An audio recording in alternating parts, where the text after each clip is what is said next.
Broadcasting Network Live. I'm Robert McNeely, live from Auburn, Alabama. Of course, if you're watching our first feed, it was the House Foreign Affairs Committee addressing the USAID scandal taking place. Millions upon millions of dollars, if not billions, going to overseas aid that did not relate to the advancement of American interests. And sadly, we saw things like a DEI musical in Ireland and electric vehicle funding in Vietnam. This is diametrically opposed to where the Trump administration stands on advancing peace through strength and solely American interests, mostly through the State Department. Secretary Marco Rubio has covered this extensively. So we'll be watching that hearing as well as the committee discussion on Kash Patel, an upcoming vote on his nomination to be the next FBI director. And we've seen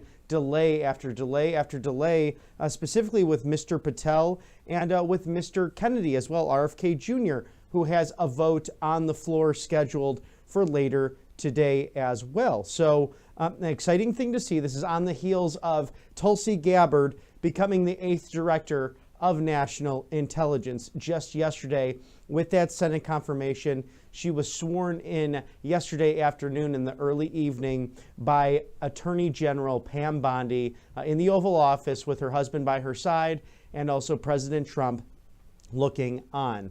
So an exciting time for the administration as we are looking through the cabinet right now, and it seems as if there are just 6 positions left to be fully filled by the consultative role of the United States Senate. And we have seen now that Democrats have tried to delay and delay and delay, but the messaging for Washington Democrats seems to be falling flat with a number of these different nominees because you've had overwhelming support for certain ones, and President Trump's track record of picking the best and the brightest to be surrounded by him in this effort to make America great again has been very, very clear, and an agenda, a mandate given by the American people back in November of last year.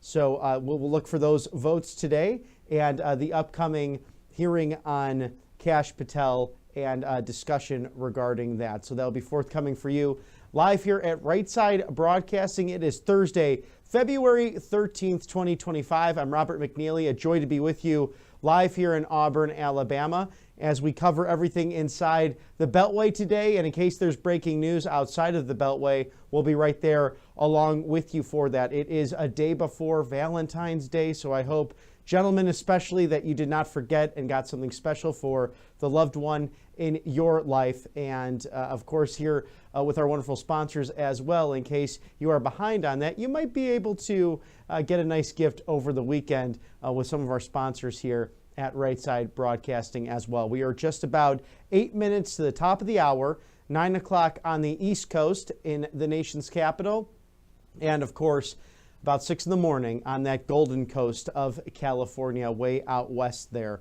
So many things happening in the news recently.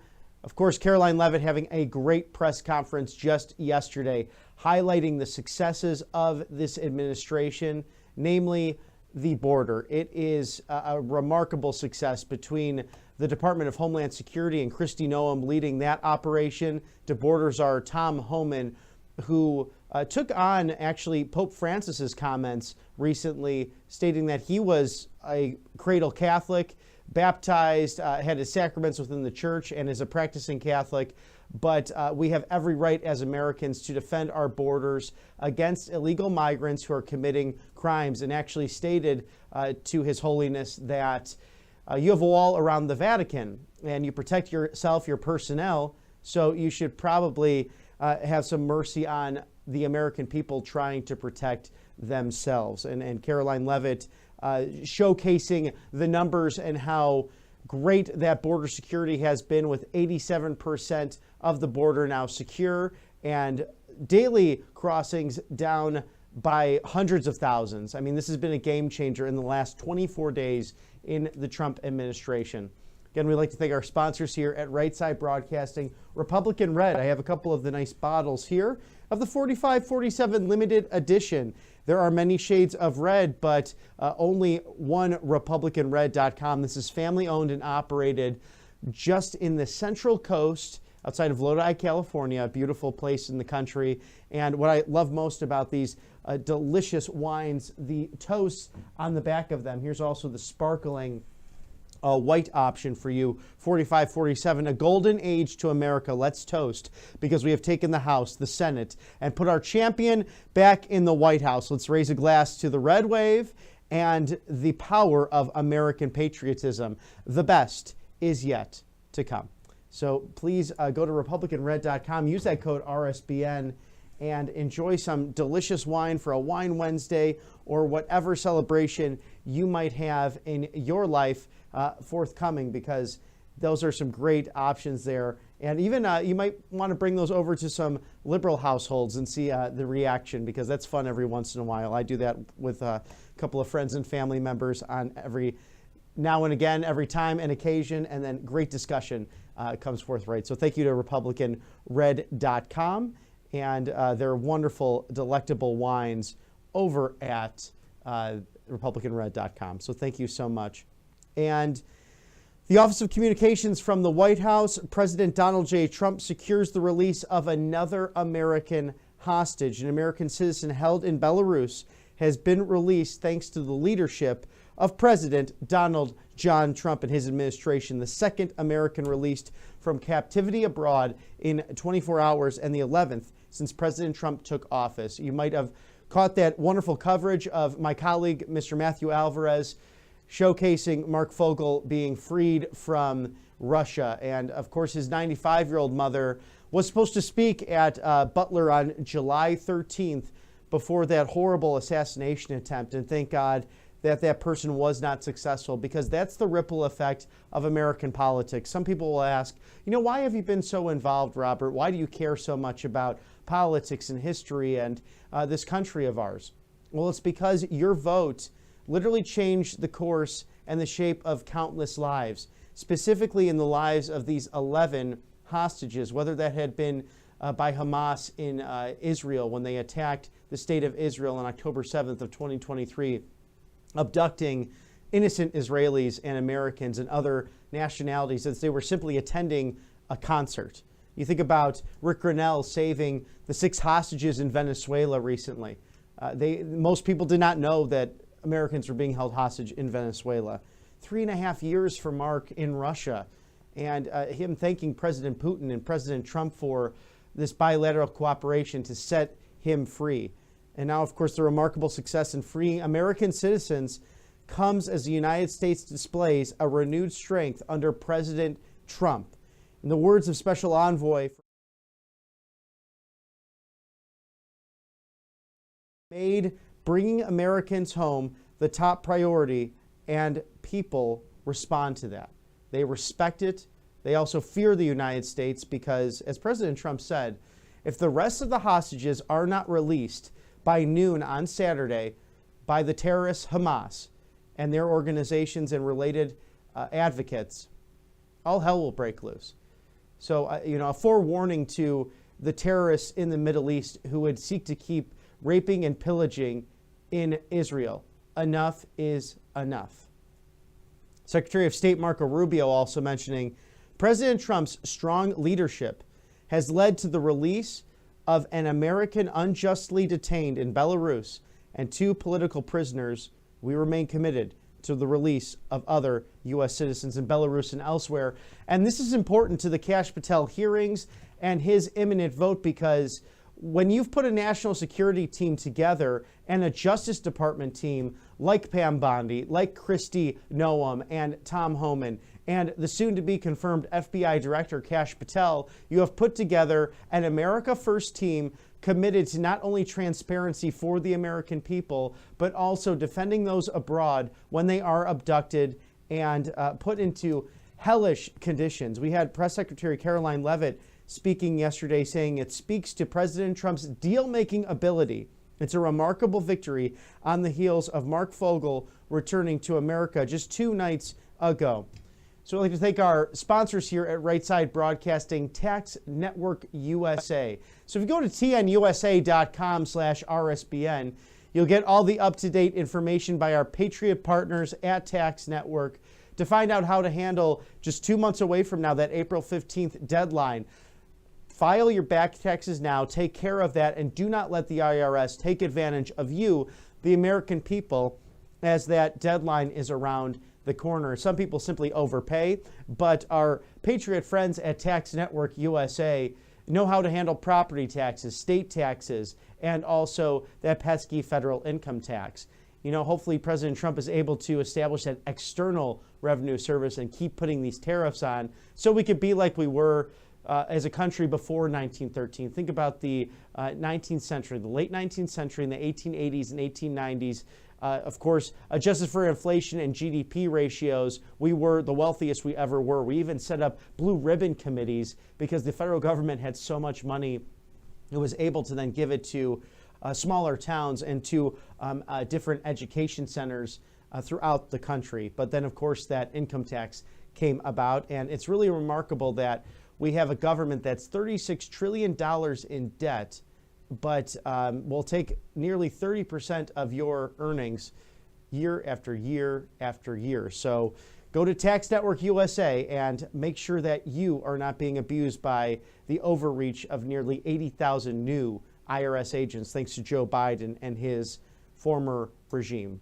tnusa.com/RSBN. So we are just past 1 minute at the top of the hour, 9:01 Eastern in our nation's capital, awaiting the hearing with Kash Patel and that impending vote taking place on his nomination to become the next FBI director. And this is someone who has been in the room where it happens. One of our favorites to interview here at Right Side Broadcasting. If you remember my interview with Kash dating back to the campaign in Las Vegas, Nevada, you will remember that he outlined what took place on January 6th. President Trump, just days prior, roughly 48 hours before, authorized the National Guard because there was an imminent or potential threat based on our intelligence community. He gave what Nancy Pelosi allegedly asked for, but then her and Muriel Bowser, this is when Nancy Pelosi was Speaker of the House, and of course Mayor Bowser, who's still in office in Washington, D.C., denied that extra help authorized by President Trump. And Kash was in the room with President Trump when it happened. So the entire J6 narrative of Benny Thompson and Liz Cheney and Adam Kinzinger is false. It's simply downright incorrect. It's a lie.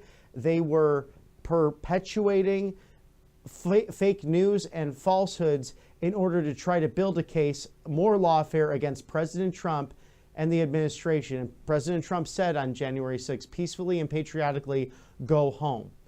So if you remember those fake committee hearings that Pelosi had put up when she was Speaker, they have a lot of answering to do. They need to answer questions as to why they denied that help from the National Guard authorized by President Trump on January 4th of 2021, leading up to the events of January 6th. So Kash Patel is someone who's been in the room where it happens. He's reviewed many of the intelligence items, including what took place and what has not been released by the American government in regards to the JFK assassination. So we need someone like Kash Patel to really eliminate the rot at the top. Over 90% of these people are career civil servants. They're great people. We are so back the blue, whether that be federal, state, or local assets for the American people. We love police officers and first responders here at Right Side Broadcasting. Sadly, some of their leadership, especially at the federal level, is rotten to the core. The former FBI director, Christopher Wray, was truly a deep state snake, a swamp creature, if ever there was one. Someone who wanted to defend the institution and was not forthright on a matter of issues when questions came up before Congress. This is why Representative Comer of Kentucky has started a new committee along with the new chair, This is Anna Paulina Luna of Florida, who will investigate the so-called conspiracy theories, the questions that common sense Americans have had in regards to the assassinations in the 20th century of JFK, RFK, and also MLK. And how about questions surrounding 9/11 and what we have come to learn and know? The Warren Commission, the 9/11 Commission, the questions surrounding both of those committees. Anna Paulina Luna and her team, in a bipartisan manner, will get to the bottom of this. And this is really a new morning, a new day in America with transparency and common sense leadership led by Mr. Patel, Ms. Bondi, of course, Kristi Noem, as well, the Secretary of Homeland Security.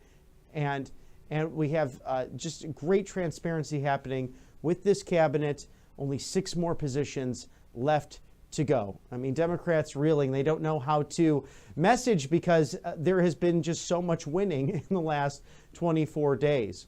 So the United States Senate hearing, you can see that split screen there, executive business meeting to consider the nomination of Kash Patel to be director of the Federal Bureau of Investigation. Coverage will begin momentarily there.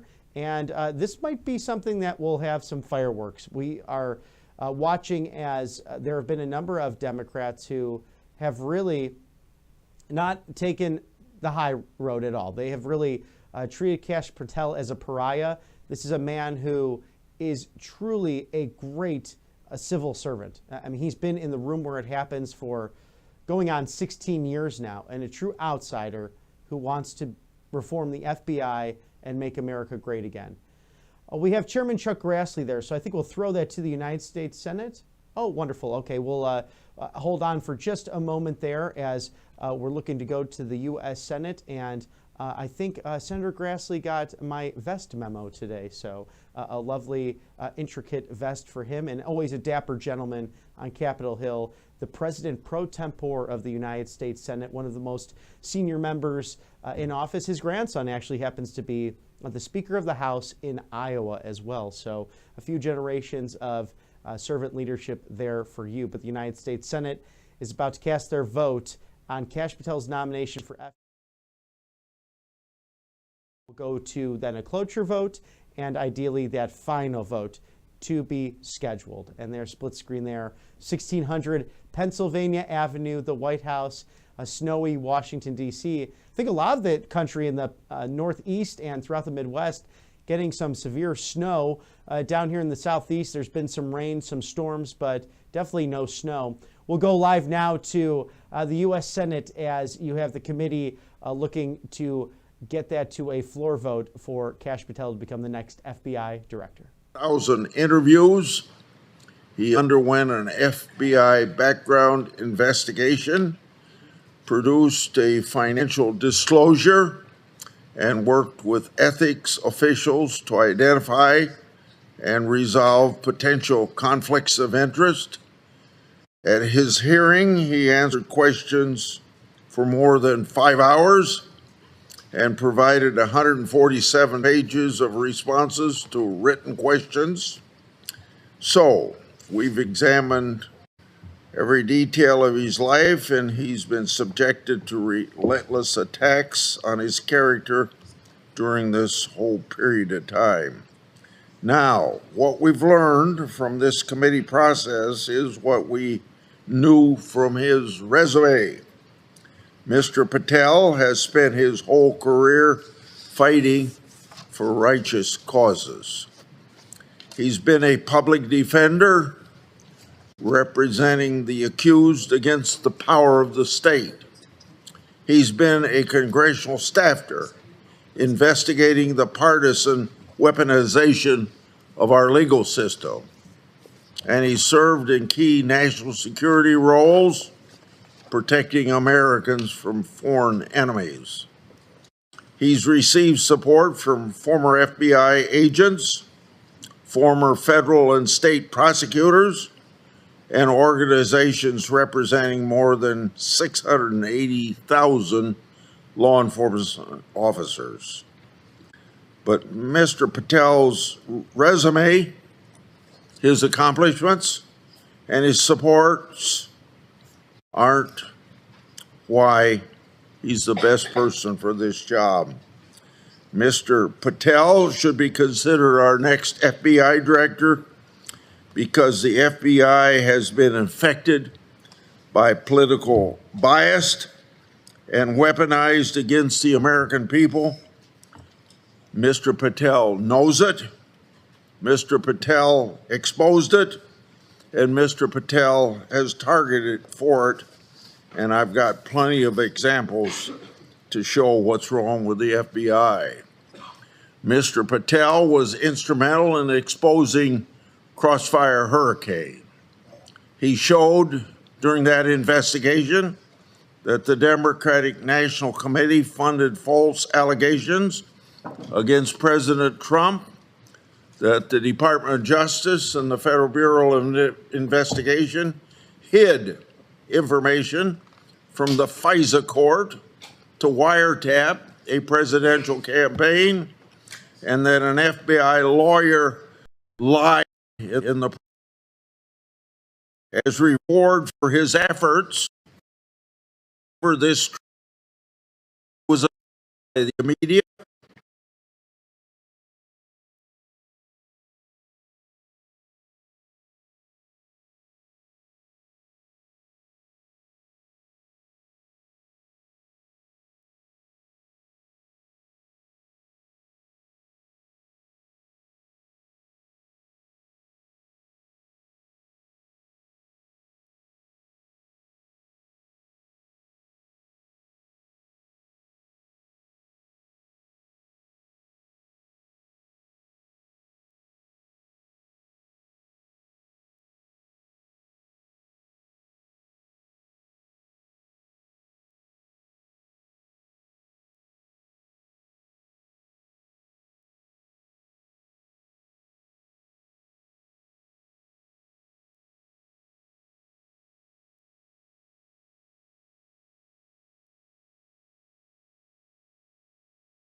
Robert McNeely with you here at Right Side Broadcasting Network Live. Just working out some audio issues with the committee hearing in and of itself. You have Chairman Chuck Grassley, who happens to be the President pro tempore of the United States Senate, and eloquently explaining that Kash Patel has found the corruption of the Democrat Party in D.C. We do know they're behind the Russia hoax. He was intricately in the middle of all that, exposing it when he was along with working with the great Congressman Devin Nunes, now someone who will head this Intelligence Committee Advisory Board, and of course the CEO of Truth Social.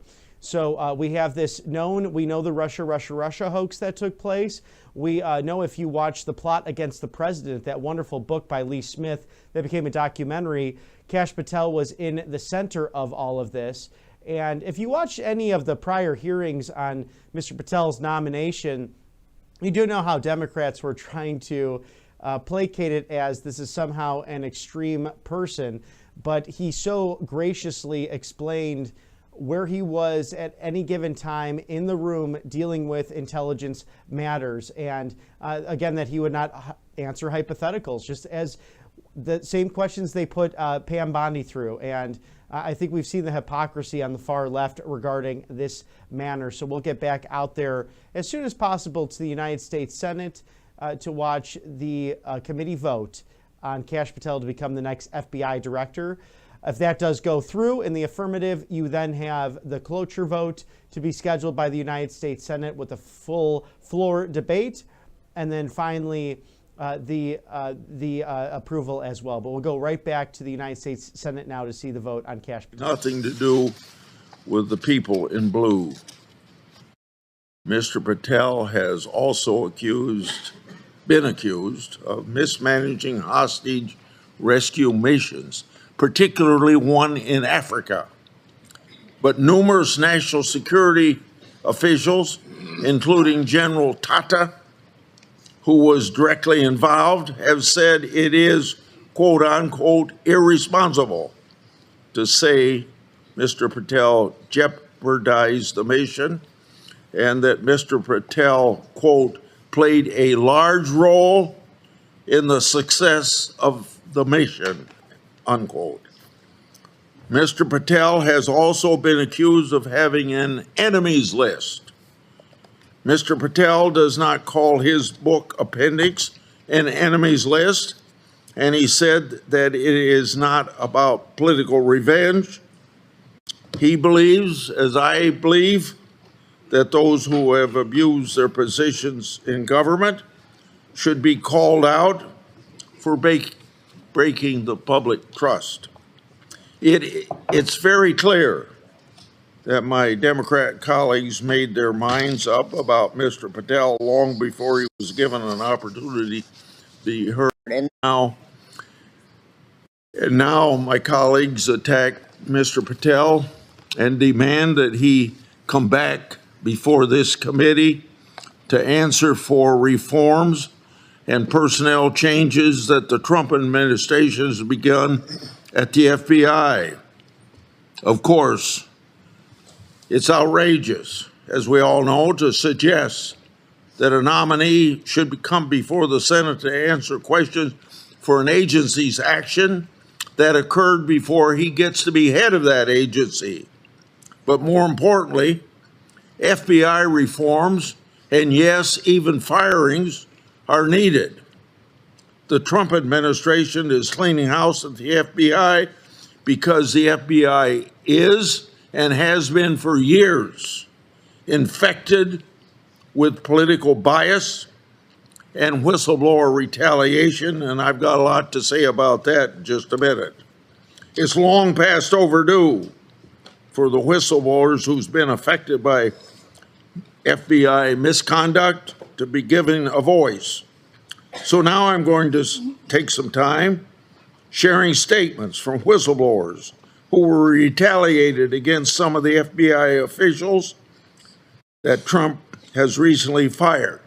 Now, I'd like to have the White House and my Republican colleagues take note of this, because I think some of these people should be reinstated because of how justly they've been treated. And like you've heard me so many times say, whistleblowers are treated like a skunk at a picnic.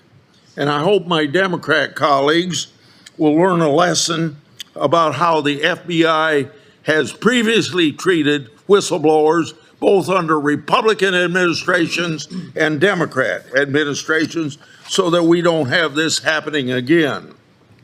One whistleblower said, quote, "People like these have harmed the noble mission of the Bureau. They've created turmoil and their personal agenda has spread throughout the Bureau over the last decade in service of the country, we should insist on removing them from the FBI, not tomorrow, but right now, end of quote. Remember, he said the last decade. That covers presidents of both parties. A second whistleblower said, quote, Michael Nordwall had oversight and approval authority over Arctic frost, which required a critical assessment of alleged basis for opening an investigation of this magnitude and political significance. The failure to raise an objection, much less critically assess Tebow's motives, alone should be grounds for dismissal, end of quote. And for my Democrat colleagues, you've heard me talk about Tebow for the last 2 years. One of the few people that I ever know that Ray fired for doing things wrong. And I had to point that out to him. Now pay attention to this one. A third FBI whistleblower said, quote, on January 6, 2021, I took leave and went to see the president speak on the ellipse. Later, my wife and I were among a crowd southwest of the Capitol. Even though we were involved in no violence, never set foot on the steps of the leading to the Capitol building, and never entered it, I self-reported my presence to the FBI after seeing violence in the news reports. The FBI did nothing at first, but more than a year later, suspended my security clearance. Under supervision of Jeff Veltri and Dina Perkins, investigators questioned my co-workers about whether I ever vocalized support for President Trump or objections to COVID-19 vaccine. I was forced to take early retirement to pay bills and have essentially been sidelined from employment opportunities due to the FBI abuse of the clearance system to target me for my political beliefs, end of quote. Now you're going to hear these names, Jeff Veltri and Dina Perkins, crop up here quite often. So I don't know who they are, but they're obviously not very good people to have in the FBI when they take retaliation as they have. A fourth FBI whistleblower and a registered Democrat said, quote, as a security division employee, I witnessed abuses committed against multiple employees by FBI senior leaders, particularly by Jeff Veltri and Dina Perkins.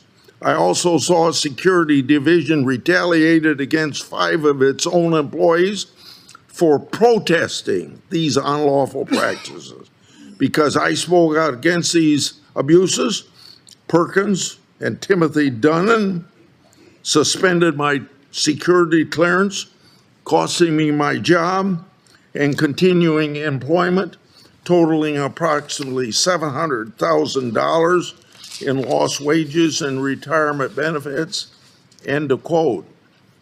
A fifth whistleblower said, quote, although some of my FBI leaders who abused the clearance process, like Dina Perkins and Jeff Veltri, have already left, they weren't alone. Timothy Dunham approved Perkins' wrongdoings and engaged in his own. While most security division employees are fantastic, some FBI leaders still remain within the security and integrity and investigation section who will continue this abuse of the process. From FBI whistleblower Marcus Allen, quote, Jeff Veltri and Dina Perkins caused the suspension of my security clearance because I questioned whether the FBI director was truthful to Congress and whether the FBI was obeying the laws and constitutions in the January 6, 2021 investigation. Their actions left me without pay for 2 years, while other FBI officials prevented me from having other income. Although the FBI ultimately reinstated my clearance and settled my lawsuit, my career at the FBI was over, and the financial and emotional damage to me and my family will never be completely restored. Why should you have to hire a lawyer and sue just because you use your constitutional right of free speech? Another FBI whistleblower said, quote, after I was assigned to review Marcus Allen's security clearance case, I noticed the file was missing relatively. I'm going to start this quote over. After I was assigned to review Marcus Allen's security clearance case, I noticed the file was missing relative communication of Jeff Veltri, who ordered the opening of the case. Dina Perkins and FBI attorney Tasha Gibbs. Allen was entitled to those communications, which were evidence that his clearance suspension was retaliatory. Shortly after I completed the vast majority of work on the communication recommending Allen's reinstatement, the Allen case was reassigned to another adjudicator, and I was transferred to a different unit, apparently in reprisal for reporting the wrongdoing in the Allen suspension. I soon resigned from the FBI to avoid further retaliation. I believe that Veltri, Perkins, and Gibbs were responsible for retaliating against Allen, and that Giuliani, Arzini, Perkins, and Gibbs were likely responsible for retaliation against me, end of quote. From FBI whistleblower Garrett O'Boyle, quote, I faced retaliation from junior, mid, and senior level, unquote, leaders in the FBI. More than 29 months later, I'm still indefinitely suspended without pay and benefits. Other whistleblowers have since confirmed that the FBI intentionally stranded me in the middle of a move and withheld our possessions to maximize the pain of my suspension.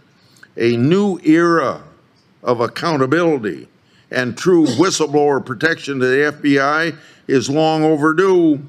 FBI officials like Sean Clark, Sean Fitzgerald, Jeff Berkebile, Dina Perkins, Jeff Veltri, Jennifer Moore, Michael Snyders, Timothy Dunham, and other leadership up to Christopher Wray are responsible for what happened to me and my family, ensuring they no longer work at the FBI isn't retribution, it's responsible leadership. From FBI whistleblower Steve Friend, Jacqueline McGuire was promoted to upper echelons of the FBI after sending federal agents to arrest nonviolent Catholic pro-life protester Mark Houck at gunpoint. As someone who lost my career by blowing the whistle on these kinds of abuses and needlessly risky tactics for cooperative subjects, I was offended by her being rewarded rather than held accountable. Her dismissal is a small step towards ending the FBI's weaponization and should come sooner, end of quote. From FBI whistleblower Mike Zoomer, quote, after witnessing federal prosecutors favor a sexual predator district attorney who used the power of his office to sexually abuse vulnerable women. I reported their wrongdoing to the presiding federal judge. Although the allegations weren't classified, the FBI suspended and later revoked my security clearance. The U.S. attorney responsible for the misconduct was named by President Biden to lead the Department of Justice criminal investigation, and the FBI special agent in charge responsible for the FBI's retaliation against me was promoted to be the third highest FBI official. He soon retired after he harassed a young female subordinate. Meanwhile, I went through an 8-year process to be reinstated, only to have the Biden DOJ affirm the FBI's revocation of my security clearance in December 2024, finalizing my removal. See how removing a security clearance is a tool to retaliate and ruin people professionally. And lastly, I know you're tired of listening to this, so that's why I said, and lastly, from another FBI whistleblower, quote, I've watched the FBI become an institution, not quote unquote, of the people, but of a select few who know the quote unquote system and process and use it to their advantage. Those people need to leave. As a whistleblower, I stand ready to help return the FBI to its earlier days of glory and return America's trust in what was an incredible institution, end of quote. Now, how can anybody listen to these statements from the FBI to know that there's a culture that just is not totally in tune with what law enforcement agency ought to do and conclude that everything is okay? These law enforcement agencies are out of control, drunk on power, and blinded by political infection. It's time to force them to recognize they answer to Congress and we the people. And those who retaliated against whistleblowers should be fired full stop by colleagues who think otherwise of protecting these whistleblowers. And I hope this message gets to President Trump.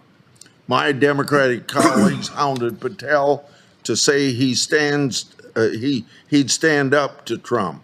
Well, these brave whistleblowers stood up to the last administration and they suffered retaliation.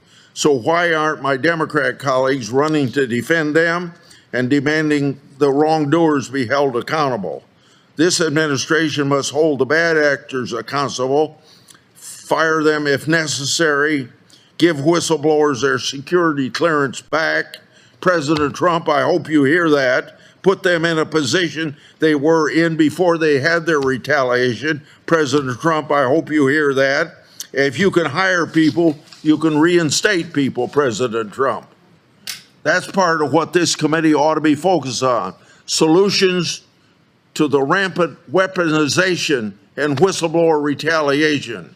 These are two issues that Kash Patel is perfectly suited to fix because he's lived those issues. Senator Durbin. Thank you, Chairman Grassley. After reviewing Kash Patel's record and meeting with him, questioning him at this hearing, I'm even more convinced that he has neither the experience, the judgment, nor the temperament to lead the FBI. A little history. 50 years ago, Frank Church led an effort to investigate the Federal Bureau of Investigation. They came up with a sweeping reform and conclusion.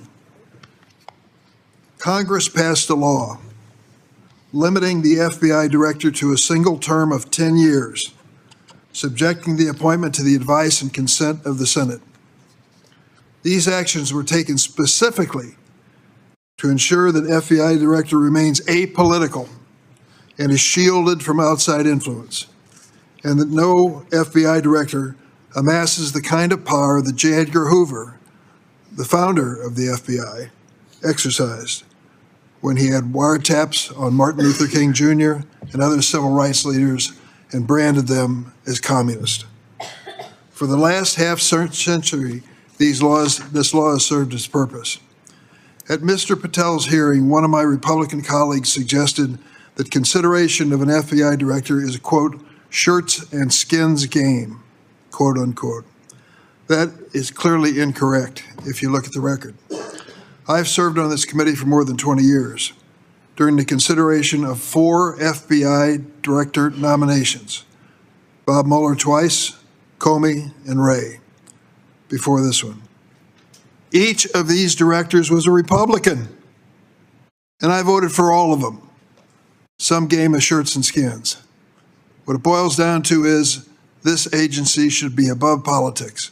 What we have just heard from the chairman is an invitation for a political free-for-all if Kash Patel is chosen as the head of this FBI. I will not be surprised when my Republican colleagues again claim that the Democrats have weaponized the FBI, as we've already heard, despite the fact for the last 50 years, every single Senate-confirmed head of the FBI has been a Republican. Even former Chris Wray, former director, has been a frequent target of outrage.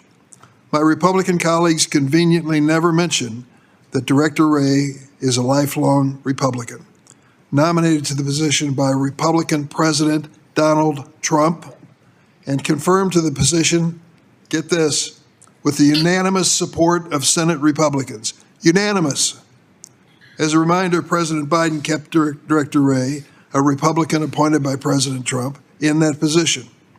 But because he did not do his bidding, President Trump forced Wray out and nominated Mr. Patel, an inexperienced loyalist to the Trump administration. It turns out that Mr. Patel is already seeking retribution on behalf of President Trump, despite his status as a private citizen. As I revealed earlier this week, multiple whistleblowers have disclosed to my staff highly credible information indicating that Mr. Patel, a civilian, is personally directing the ongoing purge of senior law enforcement officials at the FBI. The ramifications of these terminations are dangerous, and they go beyond Mr. Patel's fitness for office. This purge has greatly weakened the FBI's ability to protect the country from national security threats and made America less safe. This week, I invited the head of the organization that represents FBI agents to come to my office and talk to me about the morale at the FBI. 2 women came and visited with me. Both of them had served as FBI agents for long periods of time, one for 22 years and another for 17 years, and they both were proud to tell me their fathers were FBI agents before them. They said to me they have never seen this kind of thing happen in the transition of one president to another when it comes to the FBI. There is only one person, nominally and officially, who is political at the FBI, the director. All the others are professional and career employees. One political person. But now there's been requests from this administration, for example, to produce the names of all of the agents and staff at the FBI who worked on the January 6th insurrection mob that assaulted the Capitol. Think about that for a second. 38,000 employees at the FBI. How many do you think worked on that case? 5,000 names. 5,000 names they want to disclose. It's understandable that these FBI agents are worried. They realize that the people who were engaged in that mob action on the Capitol, many of them were dangerous people, despite the full pardon given to them by Donald Trump. Let me tell you about one of them, just to give you an example. And if you question whether the FBI agents should be reluctant to have their identities and the identities of their families made public, his name was Guy Reffitt. He was the first defendant to stand trial on charges related to January 6th.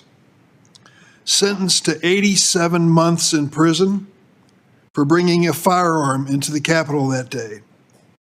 Reffitt's 19-year-old son, Jackson, turned him into law enforcement after the attack. Jackson also indicated that Reffitt had threatened to shoot him personally and his sister Peyton if they reported him to authorities. After receiving a pardon from President Trump, Reffitt attended Kash Patel's Senate Judiciary Committee meeting in this room. He posted on social media the following, and I quote, "Present and in support of Kash Patel as the leftist commies continue to spew lies, misinformation, and disinformation, my man, clean house Kash." We are inviting a political disaster if we put Kash Patel into this job. Can you imagine having worked for the FBI all your life, taking an oath that you're ready to give your life in defense of this country, be involved in all of the assignments that you were assigned to, and then comes a new president, Donald Trump, and wants to see the names of whether you were one of the people who was involved in the January 6th investigation, the largest criminal investigation in the history of the United States. I think this is outrageous. If we have respect for these agents, show it. To invite this political warfare that's been described already this morning is to the detriment of the men and women who are risking their lives for us in this agency. We have a list here of 6 executive assistant directors who have been purged already from the FBI. I asked the FBI agents, has this ever happened before with a new president? No, never happened before. These are top FBI officials who oversaw the FBI's work combating international and domestic terrorism, cybercrime, drug trafficking, and violent crime. In the FBI's long history, this has never happened before. Keep in mind, one political appointee, the director, all others career. The leaders who've been forced out are all career FBI officials who've worked their way up in the ranks and have decades of experience. And that's only the beginning. Acting Director, Deputy Attorney General Emil Bove, apparently acting at Mr. Patel's direction, has asked for a list of FBI personnel who worked on any matters relating to the January 6th attack on the U.S. Capitol. He is the transition leader, or was a transition leader for the Trump administration. Meanwhile, 1,600, including one of the individuals I just described to you, January 6 defendants who were given blanket pardon by Trump are on the loose. Think about that. A man who brought the gun into the Capitol, 87-month sentence, blanket pardon by Donald Trump, and now they wanted full disclosure of the names of the FBI agents who were involved in this case. It is outrageous that these sworn FBI agents, who were simply doing the jobs assigned to them, now fear for their livelihoods and their safety and the safety of their families. It is unacceptable for a nominee with no role in government to personally direct the unjustified, potentially illegal firing of dedicated, nonpartisan FBI officials. And if these allegations are true, Mr. Patel has come dangerously close to perjury before this Senate Judiciary Committee. Why do I say that? During the hearing, when he was asked about possible terminations of the FBI by Senator Booker, Mr. Patel said, "I don't know what's going on right now over there." Mr. Patel seems to be unable to wait for Senate confirmation to carry out his plan of retribution on behalf of President Trump. This is a private citizen with no government allegedly directing baseless firings of career public servants and then misleading this committee about his actions. Given the serious nature of these allegations, I've asked the DOJ Inspector General to investigate. I urge my Republican colleagues to take these allegations seriously. I know you want to be loyal to your president. I know you want to vote for all of his nominations. I know none of you want to call from Elon Musk reminding you what he might do to somebody who votes the wrong way. But this really gets down to the heart of the future of an agency that is critical to the security of this nation. This is not the only time Mr. Patel misled the committee under oath. At his hearing, he implausibly told me he could not recall the name Stu Peters, an anti-Semitic Holocaust denier. Patel under oath said, "I can't recall his name." This is simply not credible, considering that Mr. Patel appeared on Mr. Peters' podcast 8 times. Couldn't pick the name out of it. Stu Peters? No, I don't think I know that man. 8 times. And Mr. Peters has since revealed that he and Mr. Patel directly communicate via their personal cell phones, quote, constantly, close quote. Stu Peters? Say the name again? Don't recognize it. Mr. Patel also claimed he didn't have anything to do with the recording of the so-called January 6th prison choir, those who were convicted of assaulting people and trespassing on the United States Capitol on January 6th. Here's what he told Steve Bannon, and I quote, "We got this idea to record the January 6 prisoners who recite the national anthem every night from the D.C. prison.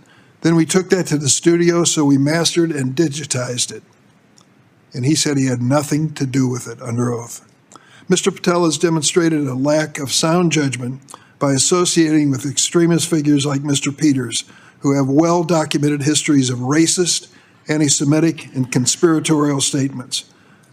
But now, somehow, my colleagues on the other side are silent. Mr. Patel clearly lacks the temperament to lead the FBI. Don't take it from me. Read his own words. I wonder if any of my Republican colleagues accepted my invitation to read this book, and I did read it. Government Gangsters.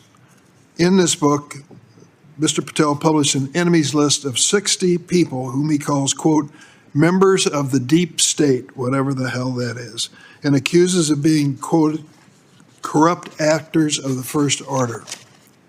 This list includes many distinguished public servants, both Democrats and Republicans alike. What they share in common is the misfortune of having crossed paths with Patel.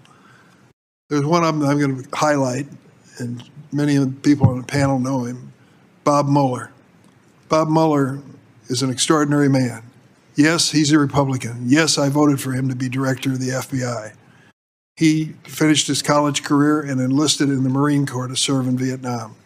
He received a Purple Heart and a Bronze Star for his combat duty. Came back, worked as a prosecutor, worked his way up in the Department of Justice, and became the director of the FBI. He took over just days after 9/11. I worked with him for years. I respect him completely, and we all should respect him, if for nothing else, his service to our country in combat in Vietnam. And now he is on the enemies list of Kash Patel. Mr. Patel gives no quarters when he disagrees with someone. He's called Democrats, quote, vindictive, evil, and vicious. And then there is his social media posts repeatedly attacking Republican senators for not voting right and not following MAGA orthodoxy. During the previous administration, my Republican colleagues were outraged by Biden judicial nominees' social media posts.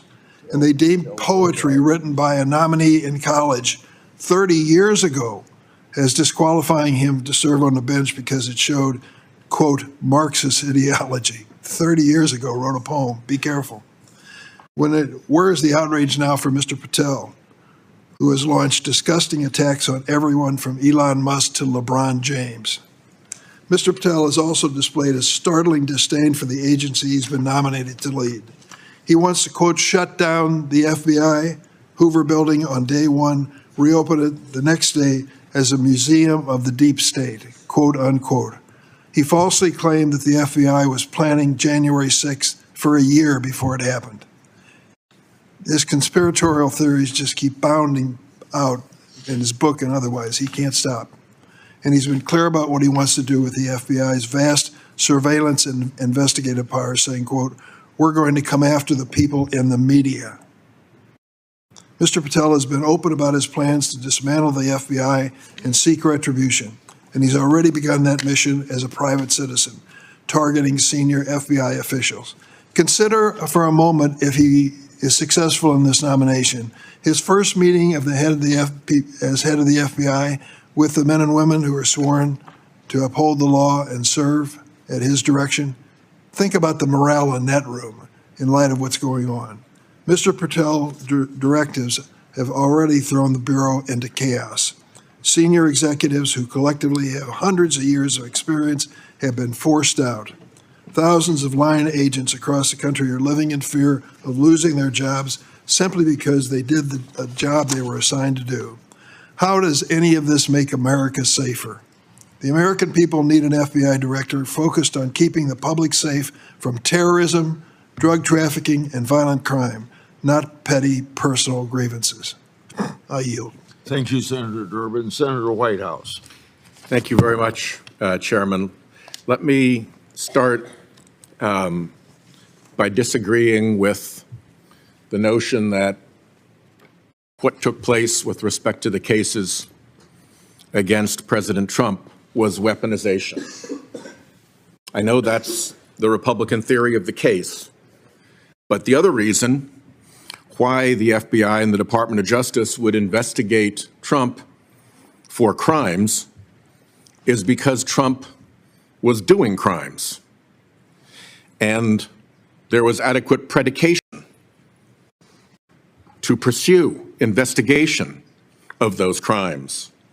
And indeed, in every case that I'm aware of in which those cases were allowed to go to judgment, the president was convicted.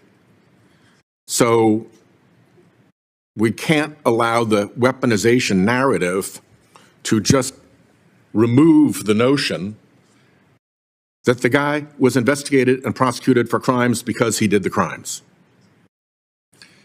Once you start with the notion that Trump is not a criminal but a victim, you then have to invent the conspiracy that victimized him.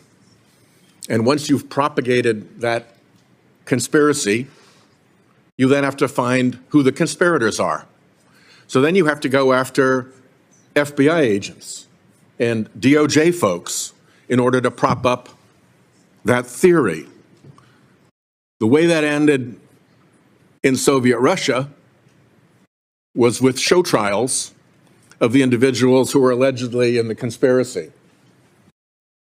The way that ends in Trump's America is with agents and prosecutors forced out in mass purges that may well, as the Ranking Member Durbin has pointed out, been driven by Kash Patel as a private citizen. So starting with that point, there are three reasons why Kash Patel is extremely dangerous. One is all of his wild MAGA behavior. This is a guy whose judgment is beyond questionable. It's appallingly bad. We have a lot of quarrel about whether his enemies list is an enemies list and whether we're smearing the guy by saying that his enemies list is an enemies list. Here's what he said about it. He showed his enemies list and said, "The manhunt starts tomorrow." If they're not your enemies, why would you start a manhunt against them? He called them the criminals themselves and showed a picture of his enemies list. If criminals aren't your enemies, as head of the FBI, who are? He retweeted a video showing him chainsawing the heads off of people on his enemies list. If you're chainsawing the heads off of people, are they not your enemies? So the invention that this is not an enemies list requires people to go into just fantasy land. And these are his own statements. These aren't our accusations. These are Patel's own words. Going after people in the media, impeaching judges who disagree with us, shutting down the FBI Hoover building, on and on and on. This guy is a flagrant extremist with appallingly bad judgment. Second point, we don't know enough about this mischief yet.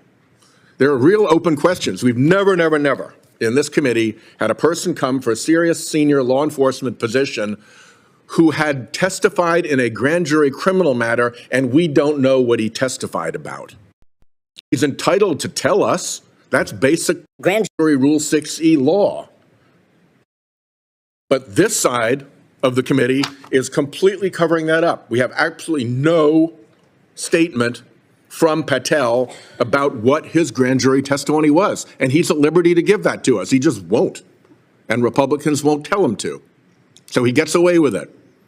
He pled the fifth. You don't get to plead the fifth without a real and genuine concern that you can be prosecuted for a crime. What crime? We're entitled to know. We've never had somebody come through this committee for a high senior law enforcement position who had pled the Fifth. He's got the right to do that, of course. We've got the right to know. And by the way, when he exercises the right to do that in a civil proceeding, that entitles the jury to draw the adverse inference that what he is covering up in the civil proceeding with his Fifth Amendment assertion is against his interests. A judge will instruct a jury about that adverse interest, and we're not supposed to draw an adverse interest in this committee when we're not told about his Fifth Amendment assertion. There's all this weird stuff that's come up since about investments in Chinese companies in the Cayman Islands vesting while he will be FBI director. If the guy is supposed to be investigating Chinese intrusion into our intelligence faculties, if we're trying to investigate Chinese fentanyl trafficking into our country, why do we want an FBI director who is somewhere between $1 and $5 million into a Chinese company through a Cayman Islands shell? And then there are the Russia connections. I'll get to those at the end. We don't have to, where everybody's fond of saying these are Democratic smears. Actually, go to the Trump appointees who worked with this guy. What are they warning us? They're warning us, Trump National Security Advisor John Bolton. I didn't think he was qualified. I was forced to hire him. That's some recommendation from a colleague. His deputy, Charles Kupperman. Patel's ideas are ludicrous. He's absolutely unqualified for this job, untrustworthy, an absolute disgrace to even consider an individual of this nature. Definitely you want that on your resume by way of a recommendation from a former supervisor. Attorney General Barr said Patel has virtually no experience that would qualify him to be the deputy director of the FBI, and now he's back as the director of the FBI. And Trump's CIA director, Gina Haspel, threatened to resign rather than allow this guy into her office as her deputy. And if you go beyond the Trump appointees who are warning us about this guy, you can go to the last time he testified in court, which was in Colorado. And here's what the court found about him. That Patel was not a credible witness, that his testimony was illogical, and it was completely devoid of any evidence in the record. Okay, I've been an attorney general, and I've been a United States attorney. And I've put state police troopers on the stand, and I've put FBI agents on the stand. If at the end of a case, a judge made findings like this about a law enforcement witness that I put on the stand, there would be follow-up. I would want an explanation of why this witness was so incredible that findings like that were made by the judge. It would be a significant issue with respect to that witness's continued performance in office. And here's a guy who's been found to be completely incredible by a judge in his testimony, and we're acting as if that's nothing. That's not Democrats. That's a judge in Colorado. So the last thing I'll say is I think we need to begin to prepare ourselves for Trump-Russia 2.0. The Trump-Russia thing was, I'm not going to go back all over it, fully ventilated in the Senate Bipartisan Intelligence Report, in the Mueller report. Trump-Russia was a thing. We stopped talking about it, but Trump kept talking about it and saying it was a hoax. Trump-Russia hoax, Trump-Russia hoax. No, it was not a hoax. It was real. It was there. There's a record. Part of it was bipartisan work. Some of it was done in the House. There was an abundance of evidence about the Trump-Russia connection. And now what are we seeing? We're seeing Patel coming in, who says he wants to wreck the FBI's what he called intel shop, which is the part of the FBI that looks at Russia and does counterintelligence work against Russia. He said that he wants to close out the D.C. office and send everybody out into the field. Well, it's the D.C. office, not the field offices, that do the counterintelligence work. You want to shut it down? You're opening your arms to Russian intelligence operations. You go just across to the Attorney General's office, and there's Attorney General Bondi. What's the first thing she does when she gets in? Closes all the kleptocrature and kleptocracy investigation offices of the Department of Justice. Gee, who were they pursuing? Putin and his oligarchs. You shut down the group that has successfully grabbed assets off Putin's crooked oligarchs. What a signal that is. And then look at Tulsi Gabbard.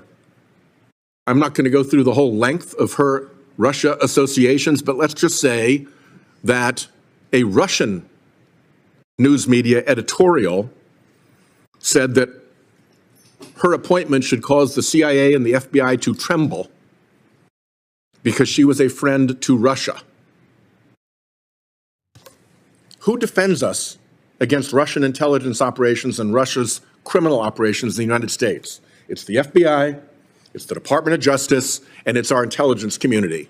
The people in charge of each one have sent powerful signals that they are shutting down our defenses when it comes to Russia. And we're about to head to the Munich Security Conference, where we are seeing Mr. Art of the Deal and his operatives giving away every piece of leverage that we have over Putin with respect to Ukraine. It is unilateral disarmament to throw Ukraine under the bus and give Putin what he wants. So mark my words. This Patel guy will come back to haunt you.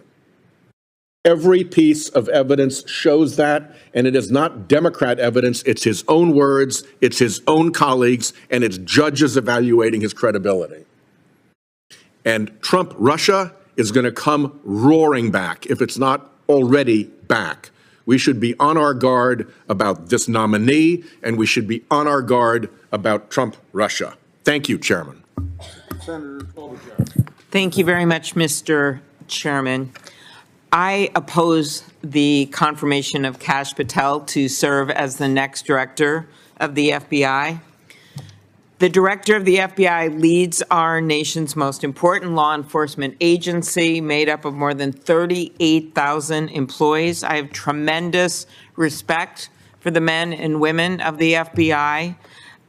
They take on violent crime. They get fentanyl off our streets. In our state, they have investigated incredibly complex matters, including a case a few years back that was the biggest white-collar case outside of Madoff for years. They have done such a good job, and we are proud of them. I have supported FBI directors under Republican presidents, including President Trump's last nominee, and Democratic presidents. The nonpartisan career public servants at the FBI risk their lives to keep us safe. Their motto, FBI, fidelity, bravery, and integrity. And they deserve a director who respects the work that they do and who embodies the core values of the FBI. That, unfortunately, is not Kash Patel. Let's start with fidelity. A director's loyalty to the American people, the Constitution, and the rule of law is paramount. But Mr. Patel made it abundantly clear that he is loyal to the president, and that is his calls for retribution. When you look back at Mr. Patel's writings, at his interviews, at what he has done in his life, that his focus is the loyalty to the president and not to the people of this country. Mr. Patel has threatened the president's critics. As he said, I quote his words, not just in the government, but in the media, end quote. On one podcast in December 2023, he said, and I quote, "We're going to come after you, whether it's criminally or civilly." On a podcast just last August, I know sometimes our colleagues, we have writings or we have interviews of people that are 10, 15 years ago. These are all recent. Just this August, he said, when Trump wins in 2024 and is in power in 2025, we can prosecute them, referring to Justice Department officials. And when I asked him about it in my written questions, he replied about that comment, he replied that, quote, he made those comments in a television interview, not in a court of law or before the committee, as if the venue minimizes the threat. And in fact, at his hearing before this committee, he had opportunity to walk back that and others. He chose not to. nor did he try to explain his so-called deep state list of former government officials, including many Republicans who served in the last Trump administration, including Attorney General Barr, who Republicans on this committee have repeatedly commended for his service. But Barr is on Kash Patel's deep state list. He also criticized former CIA Director Gina Haspel, numerous elected officials, including the former head of Veterans Affairs, Dennis McDonough. I remind our colleagues on the other side of the aisle that Bill Barr said about Patel this: Patel has virtually no experience that would qualify him to serve at the highest level of the world's preeminent law enforcement agency. And his appointment to the FBI, he said a few years back when Patel was being considered for another job in the FBI, his appointment to the FBI would only happen, Barr's words, over his dead body. Then CIA Director Gina Haspel also threatened to resign to stop Patel from being her deputy. These and many others who have criticized him over time are people who have served our country. I didn't always agree with some of them. Some are Democrats, some are Republicans. But they have repeatedly said the same thing, that he should not be running the FBI. And we know what Mr. Patel wants to do with the people on that list because he already told us. On another podcast episode, he said the people on his list need to go to prison. That is a shocking statement from someone who may be the next head of the FBI. And it's not just government officials, but the press as well. As you know, Mr. Chairman, I care deeply about an independent press and the First Amendment. Mr. Patel, though, has referred to the media as, quote, the most powerful enemy the United States has ever seen. He didn't even say that one on a podcast. He said it in a speech at the Conservative Political Action Conference on February 23rd, 2024. Think about that. He is saying that the press, with many here standing up for the First Amendment, he's saying the press is the most powerful enemy the United States has ever had. Not China, not Russia, not Iran, not terrorists, but he says the most powerful enemy is the press. And I would ask my colleagues how they can justify voting for this man who would say such a thing as the director of the FBI that constantly deals with domestic threats that come from afar and come from people who are, in fact, affiliated with terrorist groups in these countries. How do we know Mr. Patel will carry out the revenge agenda? Well, it is already occurring. At his hearing, Mr. Patel did say, quote, all FBI employees will be protected against political retribution. And yet, mere hours after those remarks, the administration forced out 8 of the Bureau's most senior career public servants who serve in nonpartisan roles. 1 day later, an email was sent to FBI employees requesting a list of everyone who had January 6 cases to determine whether any additional personnel actions are necessary. That's their quote. Think about this. Thousands of agents, maybe people who had just joined the FBI, are asked to work on a case. It happens all the time. Anyone in a workplace knows what I am talking about. But in this case, if you are affiliated with any kind of case that Mr. Patel did not like in the past, well, then you need to be on some list. They get assigned to a case because a violent felony occurred on January 6th. Everyone in this room that was there know exactly what I'm talking about. People assaulted police officers.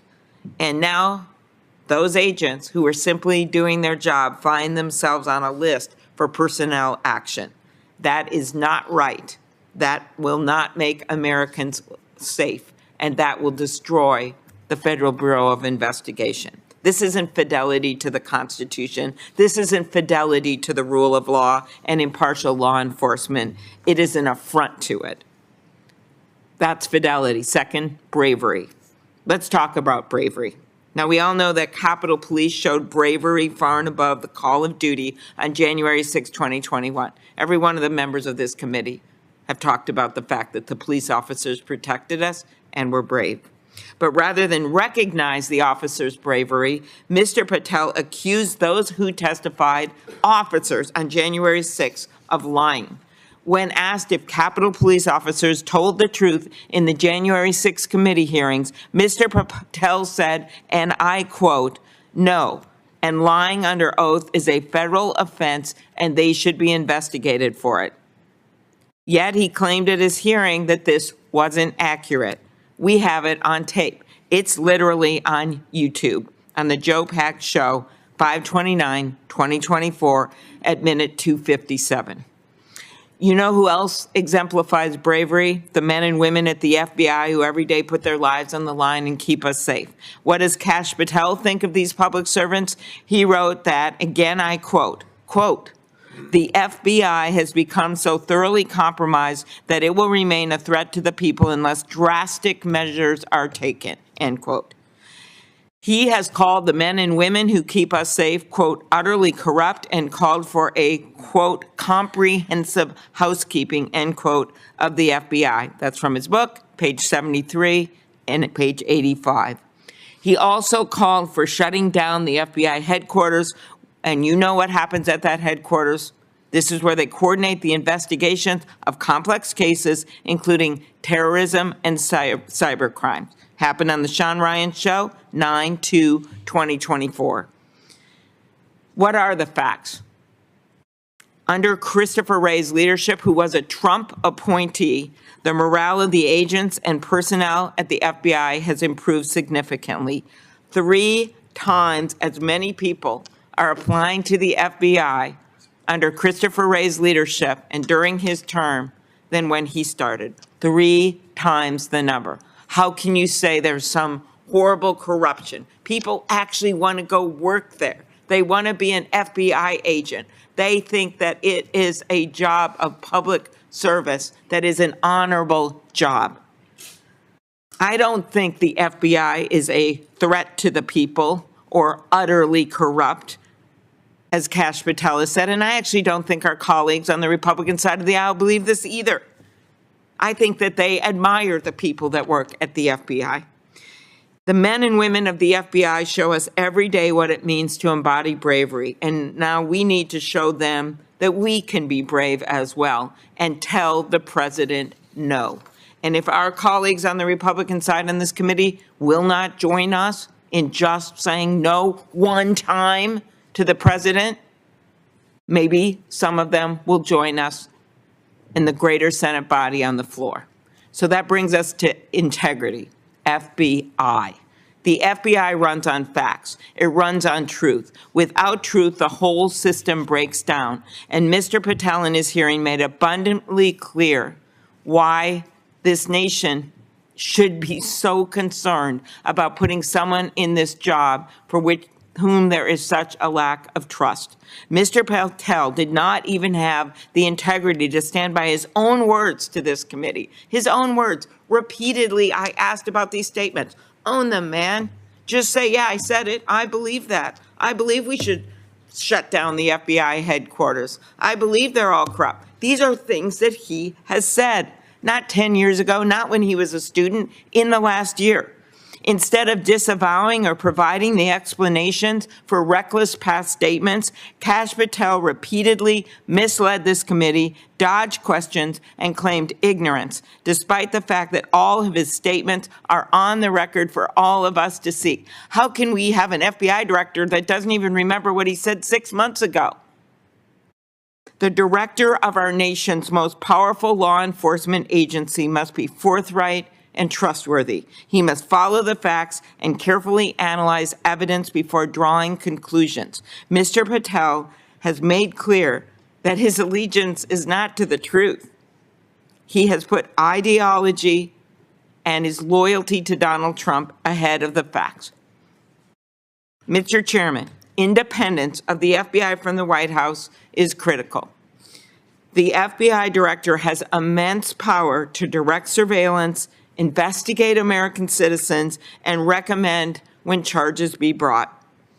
The next director's loyalty must be to the people and not the president. And even if someone was to put in someone who is their friend, which has happened in these jobs in the past, why would you pick this person who has repeatedly maligned the agents that work at the FBI? Why would you pick someone who in the last year decided to make money off of hawking a supplement that he claimed would reverse the effects of the COVID vaccine? Why would you put someone in place that thinks it's fun to say you should close down the headquarters and has put together a list of people that he hates, that he says he wants to take revenge on? Why would you pick that person of all the people you could pick for this office that maybe you even know or you've worked with before? But Donald Trump picked this person, and I think we know why. The fact is, federal law enforcement and the American people deserve a director who embodies the Bureau's model: fidelity, bravery, integrity. The men and the women of the FBI deserve better than this nominee, and I ask our Republican colleagues to stand up for the agents that work there and to stand up and say no once.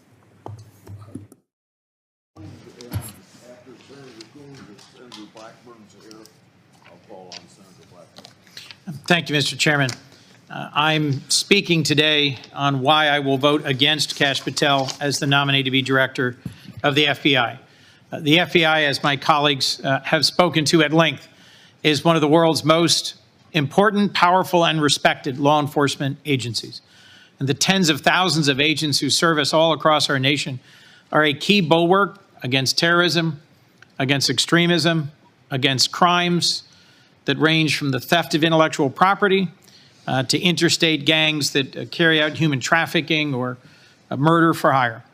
The FBI is an absolutely critical part of our nation's security, and it rests on trust. It rests on having an independent leader. Back to the dark days of J. Edgar Hoover being a politically connected and compromised FBI leader, in the decades since his tenure ended, we have engaged in a disciplined, balanced, bipartisan process to confirm FBI directors for long terms, 10-year terms. And I have voted for Republican nominees put forward by Republican presidents. We need, as director of the FBI, someone who will stand up for the men and women of this incredible law enforcement agency. And in his testimony before this committee and in his comments and actions before coming in front of this committee, Kash Patel has shown that he is not that leader. He is already actively undermining the Bureau he seeks to lead. As someone who is the co-chair of the Law Enforcement Caucus and who spent years leading, supervising, responsible for the second largest law enforcement agency in my state, I see in Mr. Patel an alarming willingness to do the bidding of a vengeful White House. As you heard from my colleague, Senator Durbin, whistleblowers are alleging that he has already helped orchestrate the purge of the most senior leadership of the FBI, as well as those agents who were simply doing their job as assigned to them to carry out January 6th investigations. This purge is only the start of what I fear is about to come.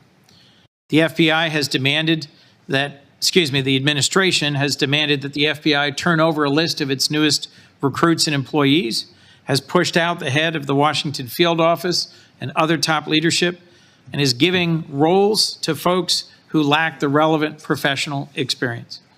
The FBI needs independence, but Mr. Patel told me when I asked him that he believes the FBI works for the White House. I asked that same question of several other recent nominees, and they gave the correct answer, that federal law enforcement, whether the Department of Justice or the FBI, works for the Constitution and the American people. The FBI doesn't work for the White House. It works for all of us. Attorney General Pam Bondi got that question right. Todd Blanche and Gail Slater got that question right in their hearing yesterday.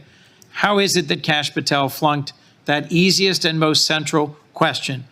Not just to whom do you report, but for whom do you serve? As I said, we've seen what a dark chapter can be when the FBI is led by someone who is politically connected and by whom he politically corrupts the goals and purpose of the FBI, and I fear that we are heading into one of those chapters again. As I questioned him during his confirmation, I asked Mr. Patel if he, like his predecessors, would be willing to resign rather than take an unconstitutional or illegal action if ordered by the president. He refused to answer that question. I asked him if he would resign if President Trump asked him to go after a political enemy, and he refused to answer that question. I asked him if he would resign if the president asked him to block an investigation due to political considerations, and he refused to answer. These are questions that I asked of Directors Comey and Wray, and that they answered. If Patel refuses to answer these simple questions, questions that I think are rooted in recent developments and in his repeated public statements, questions that his predecessors have answered clearly, forcefully, and appropriately, how can we trust him to lead the FBI? I implore my Republican colleagues to reconsider the step I believe they are about to take to confirm this man to lead one of our most important elements of our law enforcement community. Around the world, our security depends on trust and reliability, and the national security role of the FBI director, the ways in which our FBI is critical to the work of our intelligence community and our military and others overseas as they work to keep us safe, cannot be overlooked. The men and women of the FBI deserve better than Kash Patel. To lead an agency whose watchwords are fidelity, bravery, and integrity, we need someone who has demonstrated their commitment to all three. Americans deserve better than Kash Patel. Thank you, Mr. Chairman. Senator. Thank you. Oh, well, I was told no Republicans wanted to talk, and then I was told, so you're next then. Go ahead. I have a letter here. Letter. Oh, yeah. And Senator Durbin, go ahead. And then I'm going to call on Senator from Connecticut. I'd like to enter into the record this letter of opposition of Mr. Patel from the Society for the Rule of Law Institute. They describe themselves as a group of conservative lawyers and jurists who have served at the highest levels of government in previous Republican administration. They include Judge Michael Luttig and Peter Kiesler, a co-founder of the Federalist Society and acting Attorney General during George W. Bush's administration. Yeah. Without objection, it will be placed on the record. No objection heard. Go ahead, Senator from Connecticut. Thank you, Mr. Chairman. I want to begin on a positive note and take advantage of the chairman's reference to whistleblowers and our mutual support over the years for them. I hope that the chairman will join me, along with other members of the committee, when we introduce, or I should say reintroduce, the Congressional Whistleblower Protection Act. This measure would expand the protections that are afforded to whistleblowers at a time when we've never needed them more. And I'm going to reintroduce it, I hope, with the support of my colleagues on the committee who have joined me previously, Senators Hirono, Klobuchar, Padilla, and Whitehouse, as well as other colleagues such as Cortez Masto, Wyden, Markey, and Tammy Baldwin. This measure is an important one, and I hope that the chairman will join me, because he has been a champion in the past of whistleblower protection, and the amount of protection must be expanded so that these truth tellers will have the safeguards needed to assure them that there will be no retaliation against them. And on that note, I want to begin in a way personally to talk about the FBI. First of all, just to say thank you to all of the FBI agents. There are 17,000 special agents out there right now, a total of 38,000 civil servants in the FBI.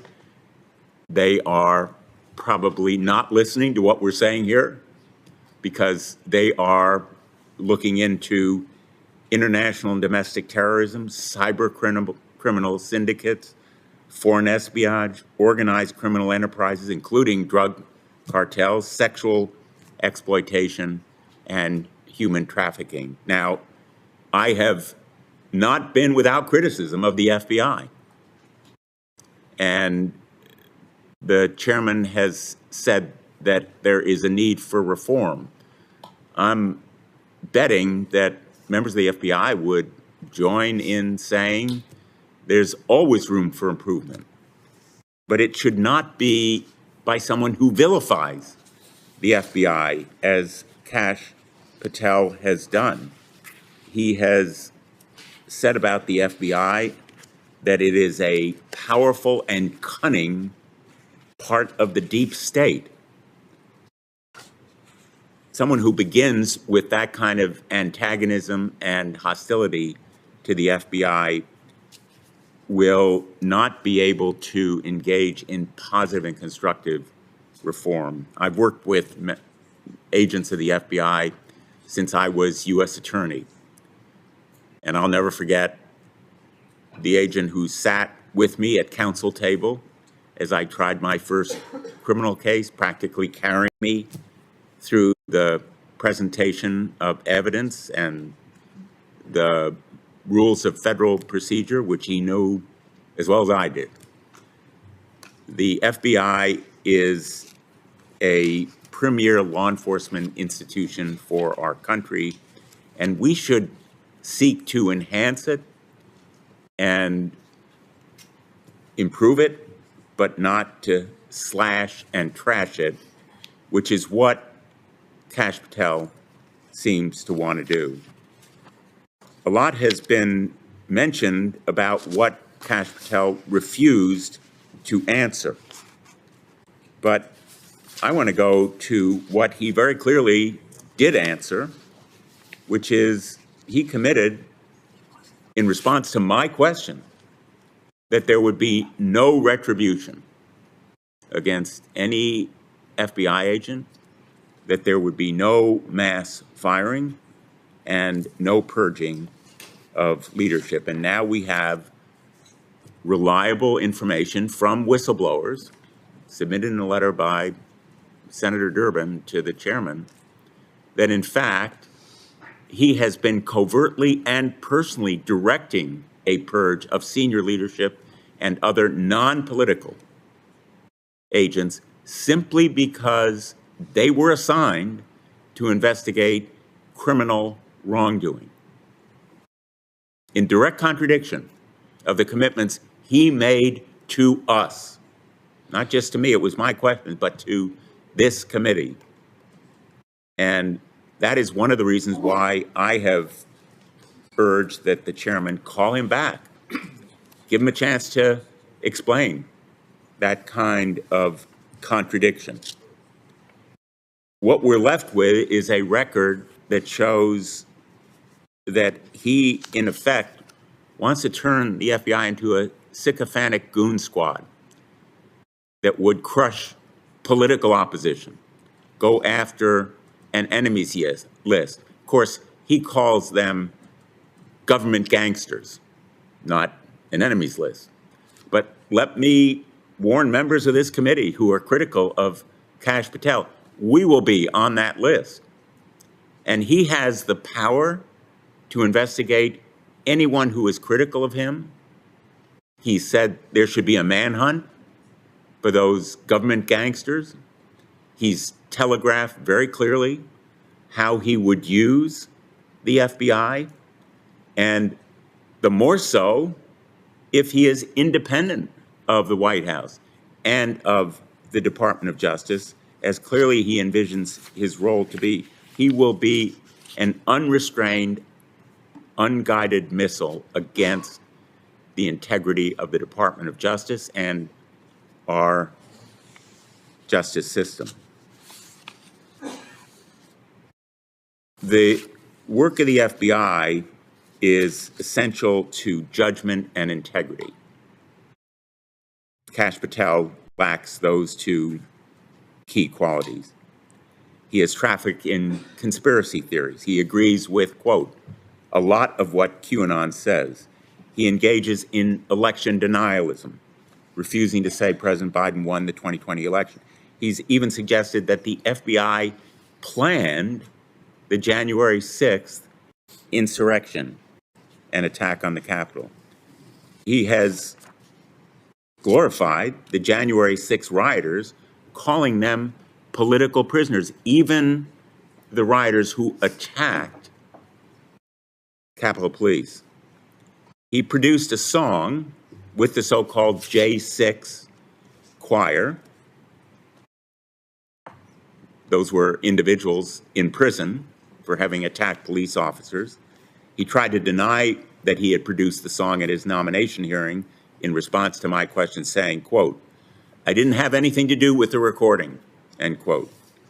But in response to my questions for the record, he acknowledged that he is one of the producers of the song. He couldn't have denied it because he boasted about it on a podcast. How could he have nothing to do with the recording if he's one of the producers? Let's just be very direct.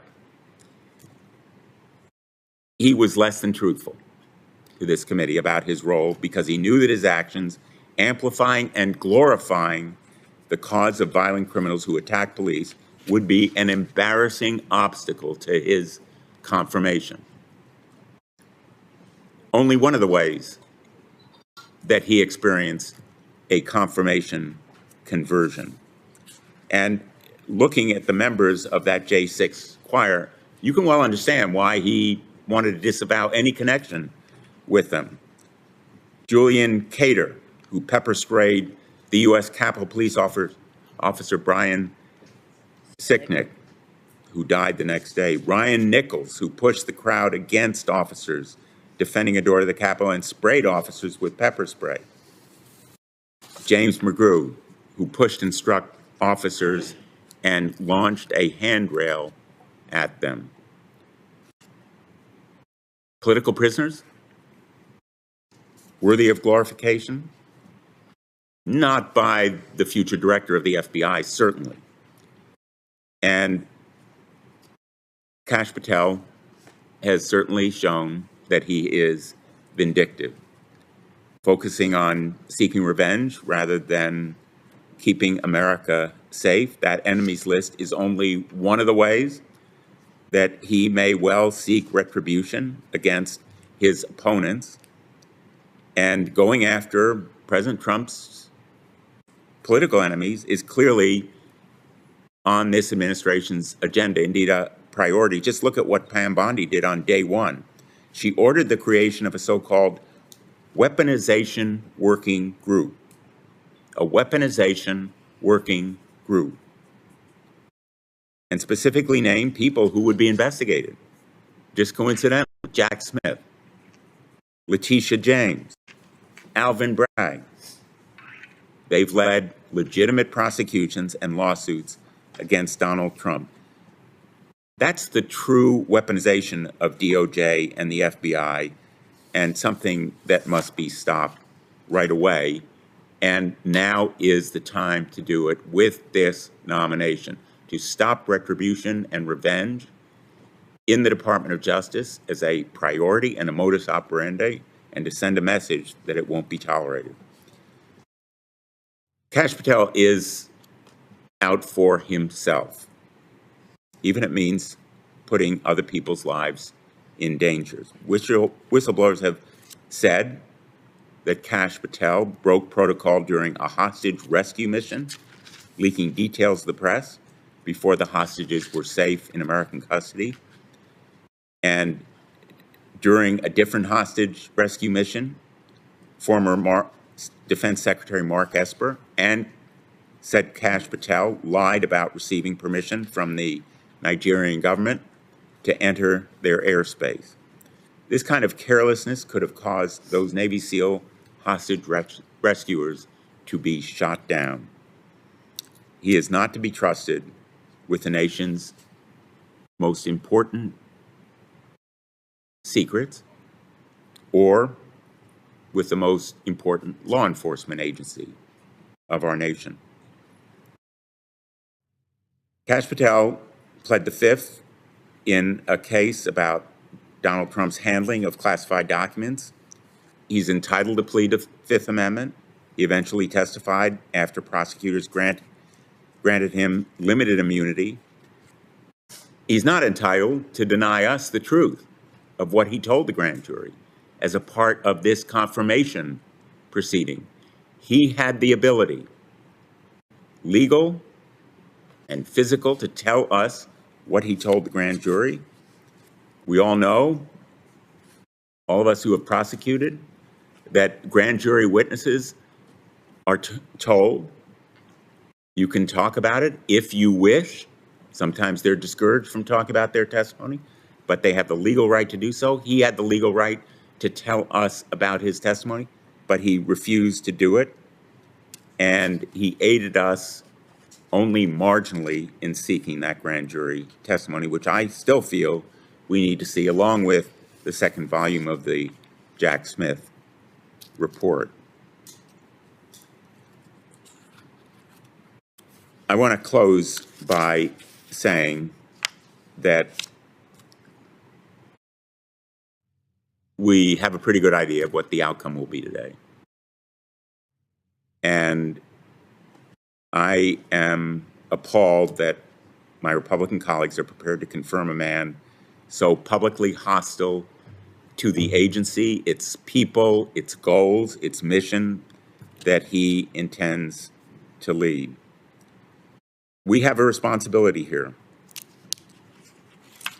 Willful ignorance and support of Kash Patel will turn the FBI potentially into a sycophantic goon squad ready to crush political opposition instead of the independent law enforcement agency that the nation needs and deserves. These votes will haunt my Republican colleagues.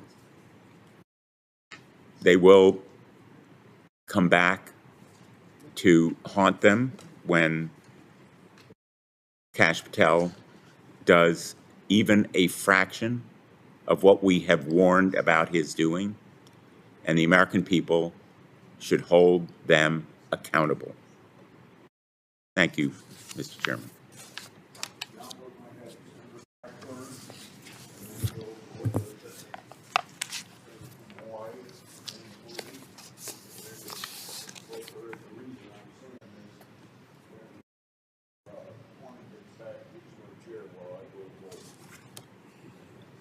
Thank you, Mr. Chairman, and thank you for the time today to speak in favor of Kash Patel. As I've listened to my Democratic colleagues and their comments this morning, you can hear the anger and the displeasure with having Kash Patel before us. But I think it's important to realize why Kash Patel is there and why President Trump chose to nominate Kash Patel. The American people are sick and tired of 2 tiers of access, 2 tiers of treatment, and 2 tiers of justice. And during the Biden years, this was writ large in the actions of the DOJ and the FBI. We have all seen it. And while my colleagues may be upset for today, I think it's important to note that they sat silently while you had parents and people of faith and so many that were being confronted. And this happened over and over and over. So I know they're trying to stall and obstruct, but it is important to note that the American people on November 5th voted to see change. They want transparency and accountability. They want the end of 2 tiers of justice. And they want to restore faith in our American institutions. Now, Pam Bondi, who is our Attorney General, has been mentioned several times this morning. She is going about aggressively restoring confidence and sending that message that the rule of law matters. The rule of law matters. And there is an expectation that people will abide by the rule of law. And Kash Patel will work with her in restoring that confidence, that rule of law, rooting out the two-tier system of justice that the American people have witnessed.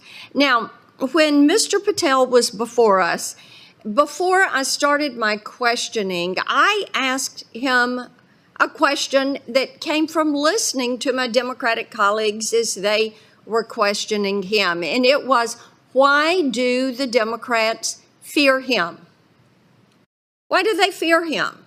And I think the answer is so very apparent. They fear him because, yes, indeed, he is out of the box. They fear him because of what he knows about Russia collusion, what he knows about some of the activity that has taken place. And they fear him because he is going to return the FBI to its core mission, investigating violent crimes and keeping our nation safe. Now, I'm pleased that he's going to focus on violent crime. We know that under President Trump, violent crime was down 17%. This is important to us in Tennessee.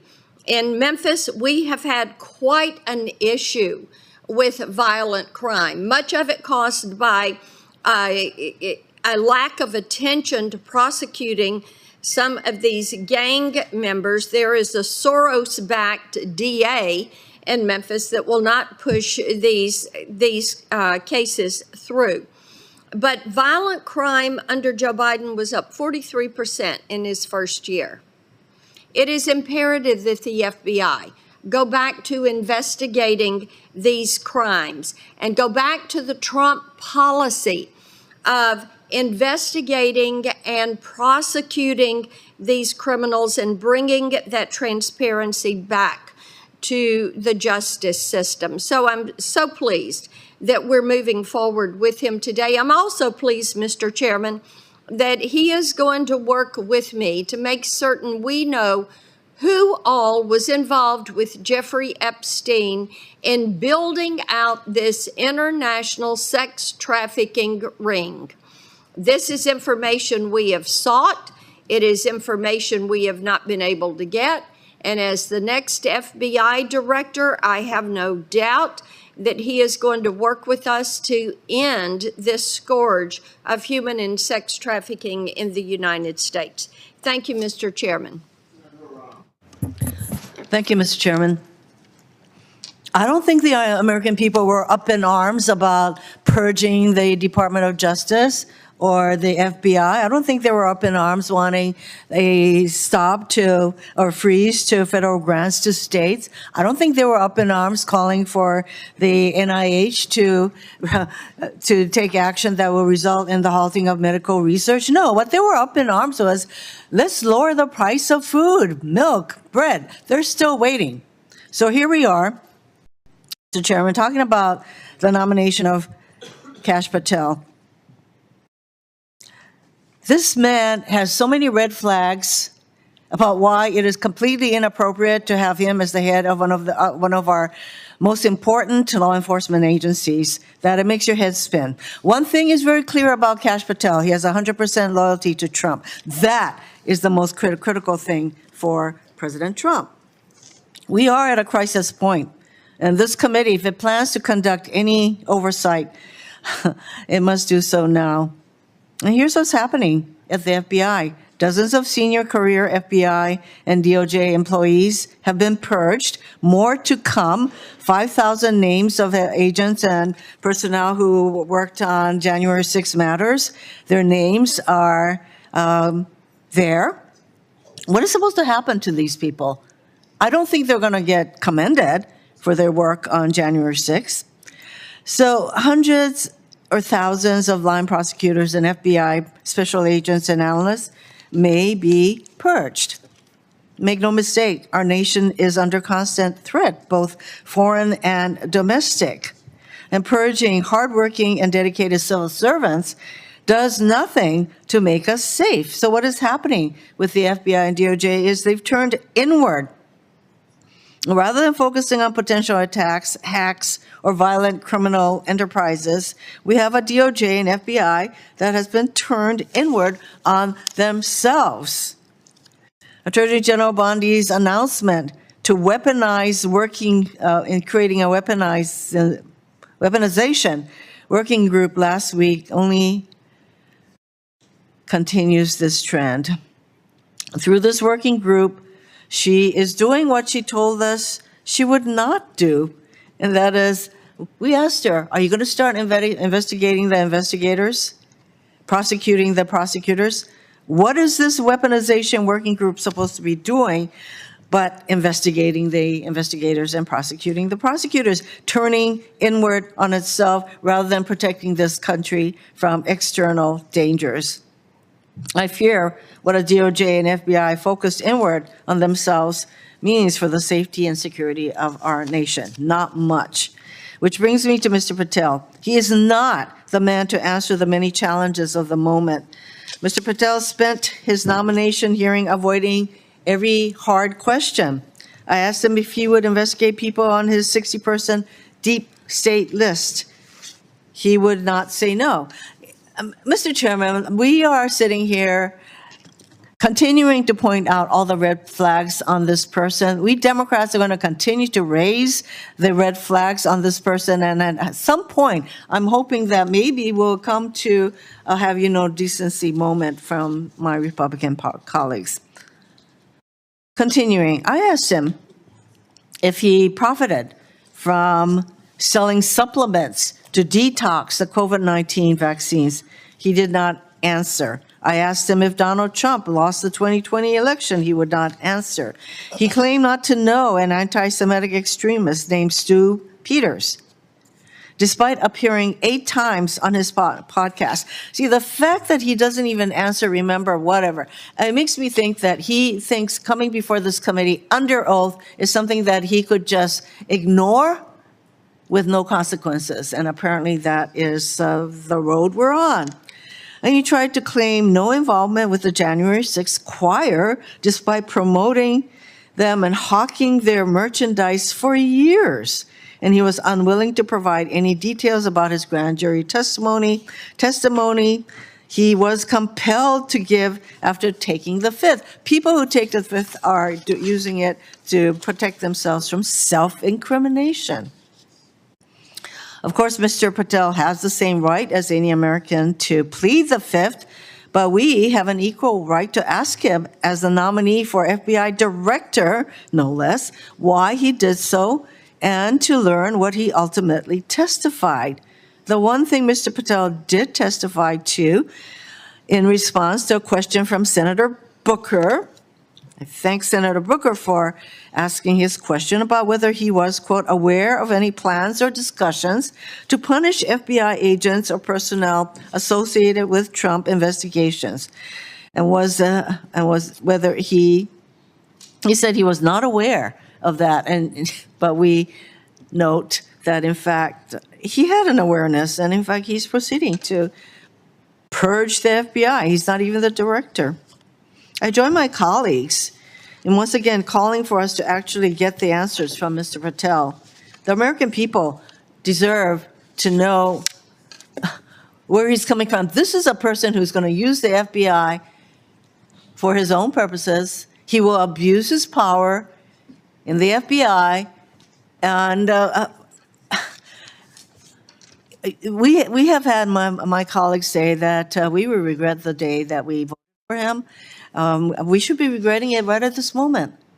And we should be calling him back so that the American people can find out what it is that this man plans to do as he intends to very clearly abuse his power at the FBI, all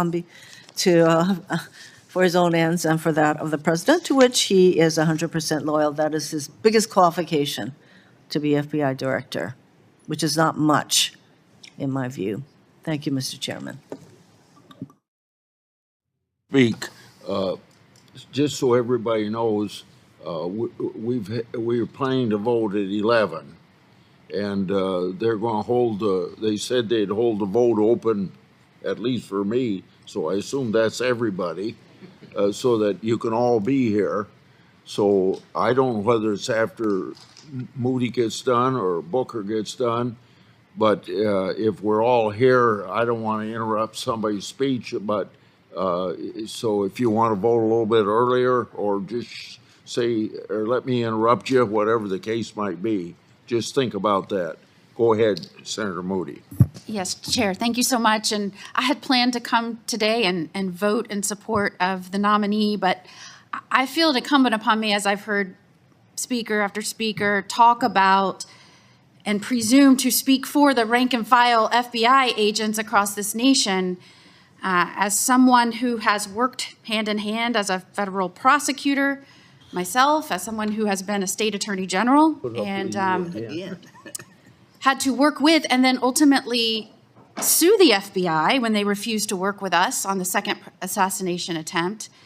And as someone who has married a rank and file federal agent and witnessed firsthand how they have taken what we have seen over the last 4 years, I think it's incumbent upon me to say no one here, including myself, can speak for the rank and file FBI, but what I can say is watching what has happened over the last 4 years and watching the legal system being used to go after political adversaries,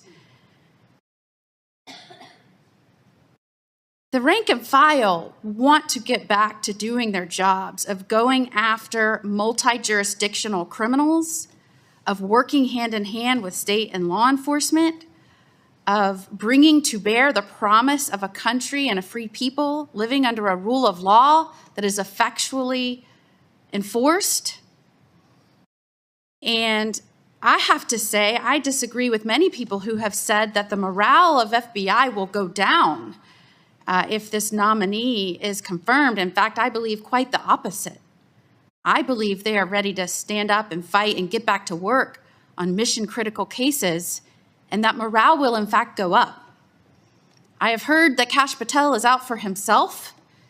If that is true, he is out for himself as an American, as someone who believes in the promise of this country, of what its agencies have been created to ensure, and that is to protect the people and their rights, the autonomy of our states. And I believe he will bring to bear that passion and enthusiasm and love of country as the FBI director. I have heard one of my colleagues say, "Why would you pick this person?" and quoted all kinds of things that he has said. Indeed, he is passionate in his love and his demonstration of love for this country.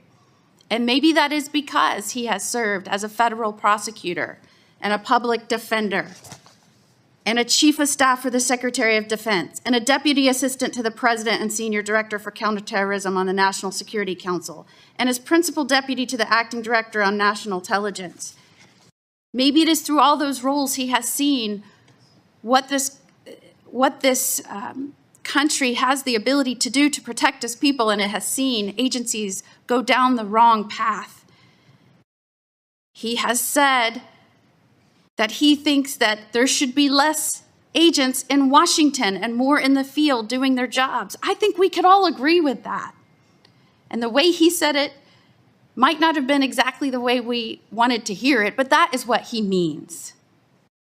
That is what he means. And why pick this person? Because he does have that experience. I've heard questioned his experience. Well, he might not have served in the upper echelons of the FBI, but aren't we asking this agency to set a new course? Don't we want a non-traditional candidate at this moment in time with extensive federal experience? I also heard that it is concerning that those that were at the Capitol on January 6th, and I'm going to quote one of the colleagues who said they were on the loose, and that was concerning. I cannot tell you how many people are on the loose in this country right now that have surged into the country under the last administration. They are prior criminals or indeed have intent to do our country harm. They are on the loose right now because of the last administration. And you have to have an FBI director that is focused and targeted in attention to make sure that those individuals are sought after and rounded up. Indeed, we have DAs, mayors, commissioners, governors that don't care about the rule of law and have allowed crime to explode. So you have to have an FBI director that will fill that gap. You have to have an FBI director that understands that one of their missions is transnational criminal organizations and that the FBI has indeed the jurisdiction to go after those folks. You used the word and the description skunk at a picnic, that is how whistleblowers are treated. To some extent, when these new leaders get into these agencies and they're coming in with an objective view, a fresh perspective, wanting to do right by this country, it may be there are people in those agencies that need to scatter, that need to leave. If they have lost focus of the mission of the agency, if they have lost focus on who they are serving, this country and its people, they do need to go. And any director or any head of agency that we confirm as a Senate needs to go into those positions with that in mind. And I believe that is why Kash Patel will be confirmed by the Senate.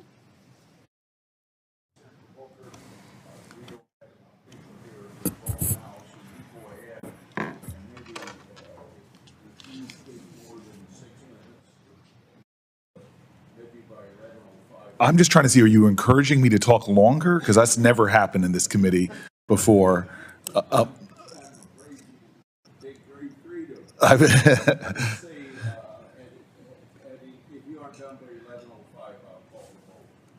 I will try to go as quickly as possible. And just say that this is one of the more perplexing nominees for me personally. I've seen the pendulum swing back and forth in this committee now over 11 years. I've seen my colleagues on the other side of the aisle rightfully take up a politically charged tweet about a nominee, whether it's for the bench or for significant offices like this one, as have we. I've seen back and forth, but I've just never seen something like this for a candidate, and I'm surprised that there's not more people who are calling some of this out in the most objective way possible. I do not understand how we're moving forward at this point. It seems like we are. It seems like it's a fait accompli, because I was just told the vote is coming. But I just want to go through some of the things that, to me, are sort of stunning that we are dealing with. First and foremost, this idea of FBI employees, these incredible agents that we all respect, that were involved in a lawful investigation of criminal violations of federal law, or that federal law that was protecting us and our national security, that these folks are being targeted. And we know that is happening. I asked Mr. Patel if he knew of any plans to punish or retaliate against FBI agents and employees who worked on cases that President Trump didn't like. He claimed he didn't, but he should not be really believed. Not only because this is a history of lying that we've seen, but because the facts that we've been presented as a committee suggest different.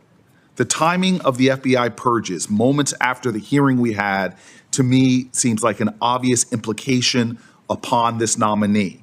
Ranking Member Durbin uncovered compelling evidence that Patel didn't just know about the FBI's plans to fire agents who were doing their job as directed, but that Patel not only knew about it, but that he directed the purge as an outside citizen.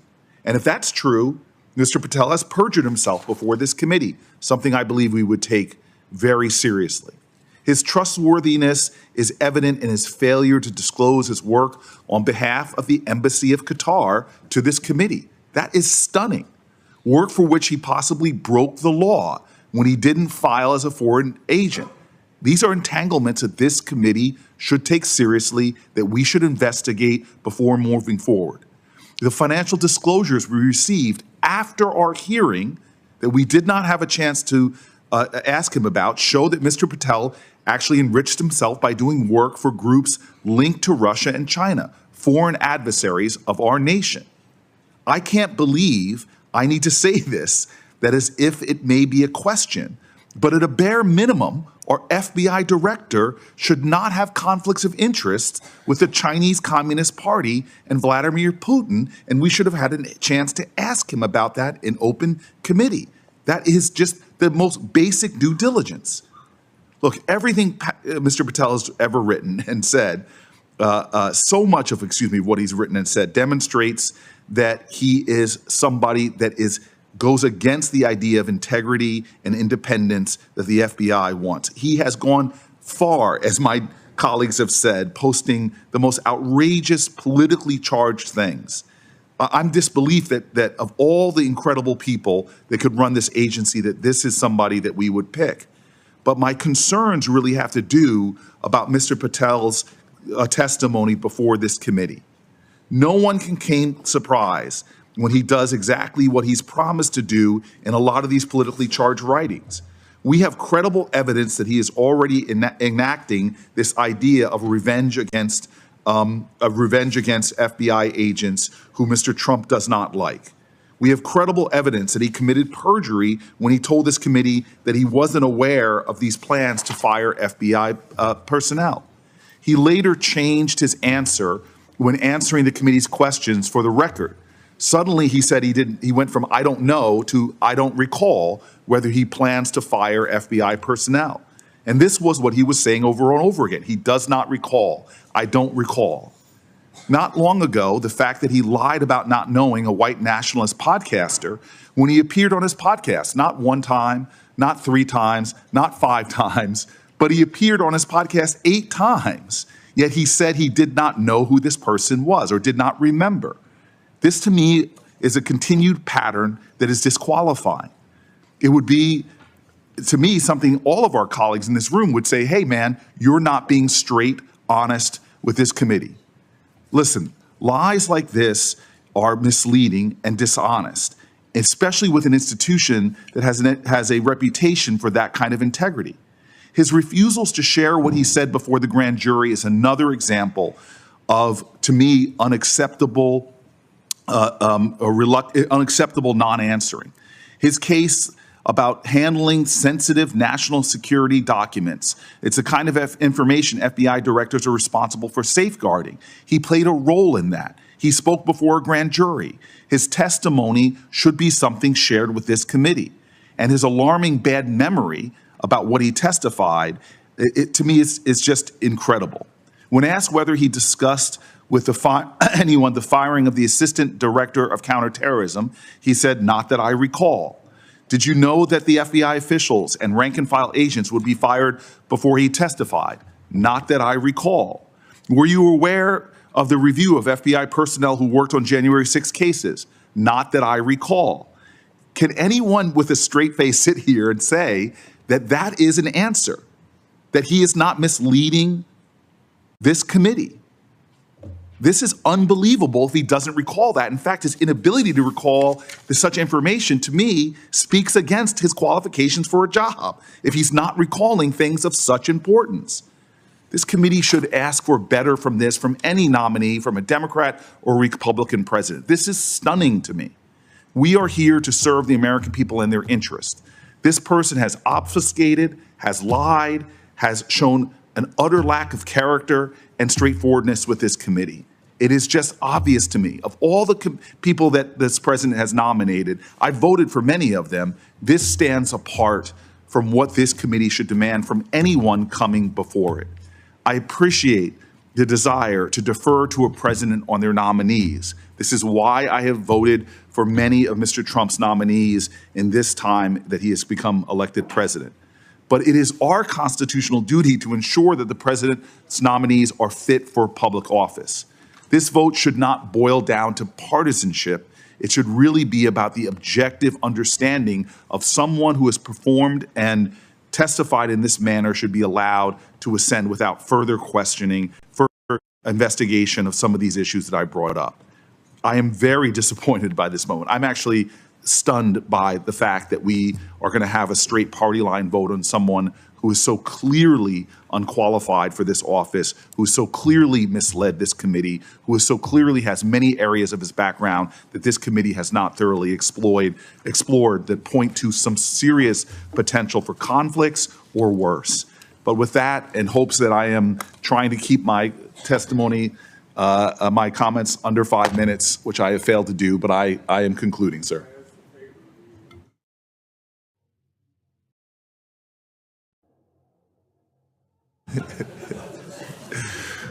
Mr. Chairman, I am stunned and perplexed at this moment that I have been asked to talk for 2 minutes.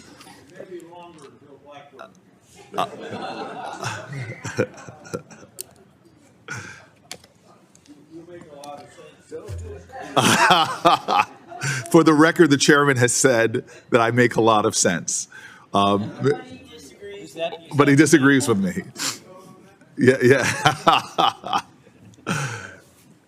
Mr. Chairman, I'm going to cede to you. If you would like to filibuster, you're welcome to. I'm sure that the committee of this committee would allow you to sit here quietly.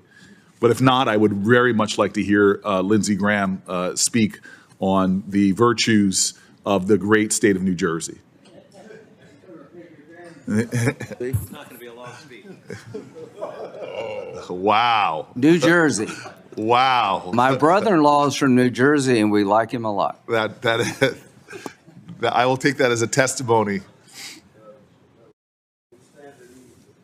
Thank you, sir. And happy birthday to Dick Blumenthal.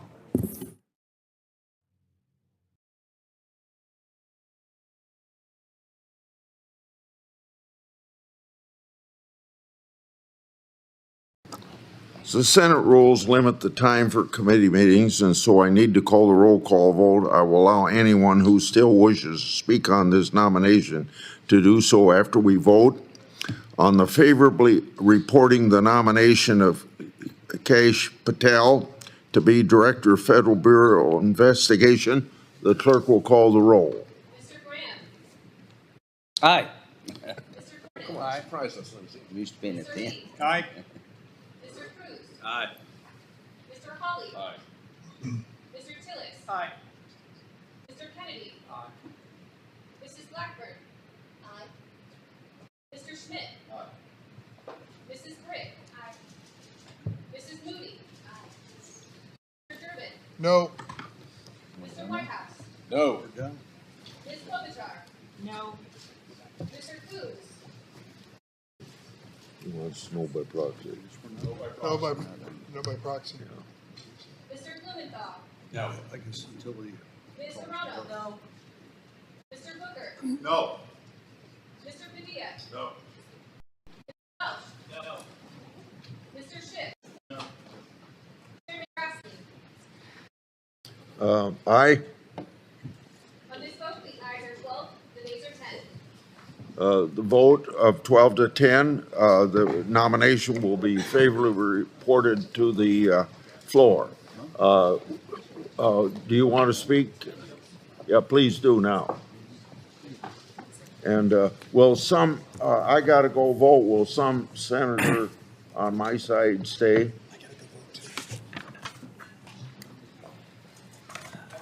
Okay. Thank you. Thank you, Mr. Chairman. I believe that this country, in this Congress, is in the midst of what has been a slow-moving but rapidly accelerating constitutional crisis. It began most visibly on January 6th of 2021, when the two norms of this republic, the peaceful transfer of power and the renunciation of violence, were breached.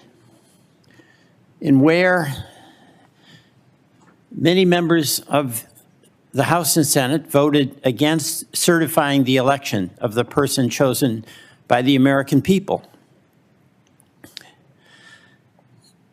President Trump then, and President Trump today, continues to assert that the 2020 election was stolen. Stop the steal. He won the 2024 election. His election was certified. He's entitled, as president, to vigorously use the powers of the presidency to implement the policies that he advocates. He's not entitled to violate the Constitution in his effort to do so. Mr. Chairman, in my view, the beginning of the Trump administration is showing a contempt for the Constitution and a lawlessness that is dangerous to the future of our republic. Freezing federal spending, clearly unconstitutional. Shutting down agencies created by Congress with no authority to do so. Removing leaders of agencies, including inspector generals, against the clear requirements of law. Firing government employees who have civil service protections. Threatening to deport people based on their political views. Revoking, by executive authority, birthright citizenship. These are just some of the actions that the president has taken where he has no authority to do so.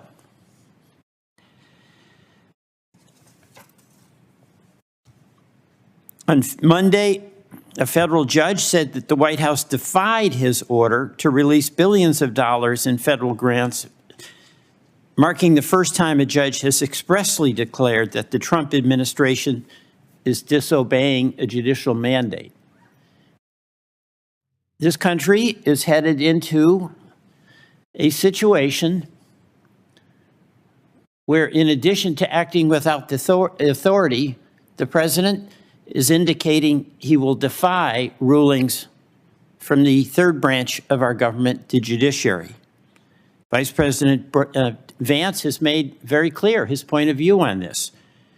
Judges aren't allowed to control the executive's legitimate powers. Of course, under our Constitution, since Marbury versus Madison, the court is the final arbiter of what is constitutional or what is not. My colleagues, my view of this is that the administration is showing maximum contempt for core constitutional values, including, most importantly, the separation of powers.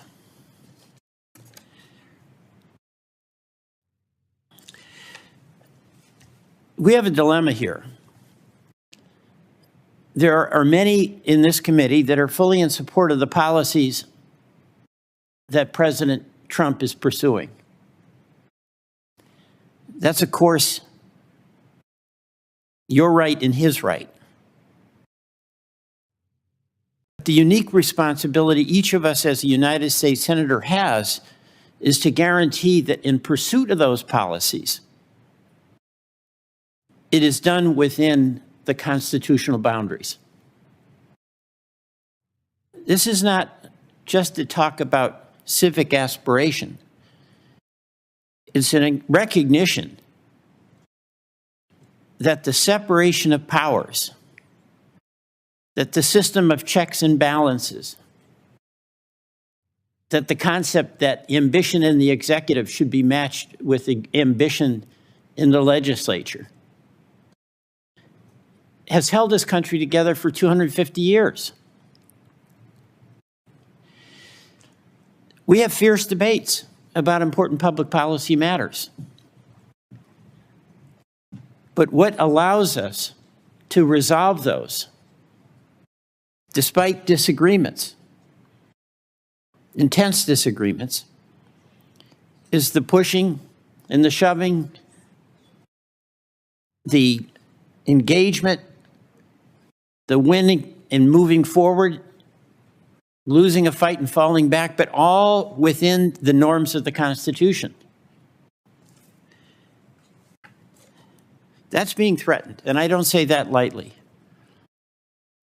But what has happened on January 6th is continuing.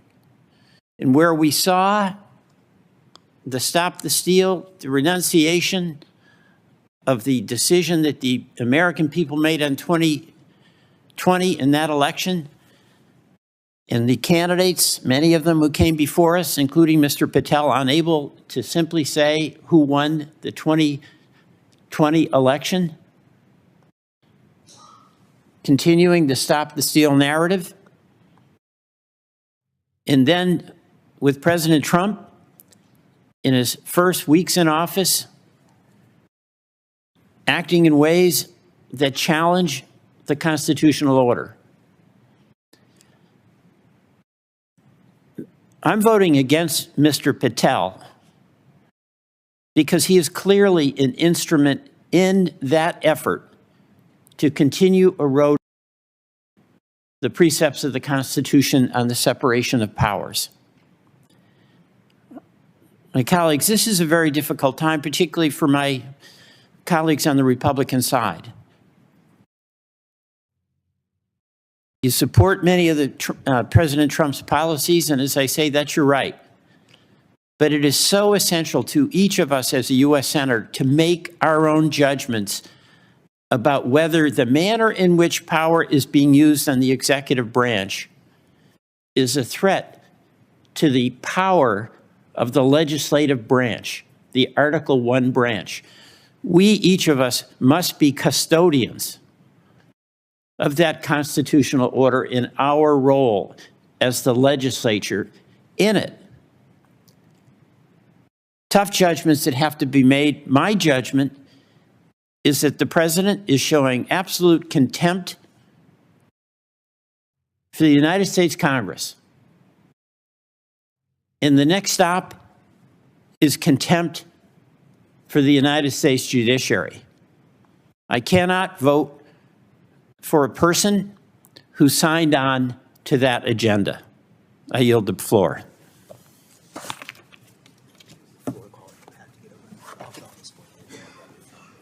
Okay.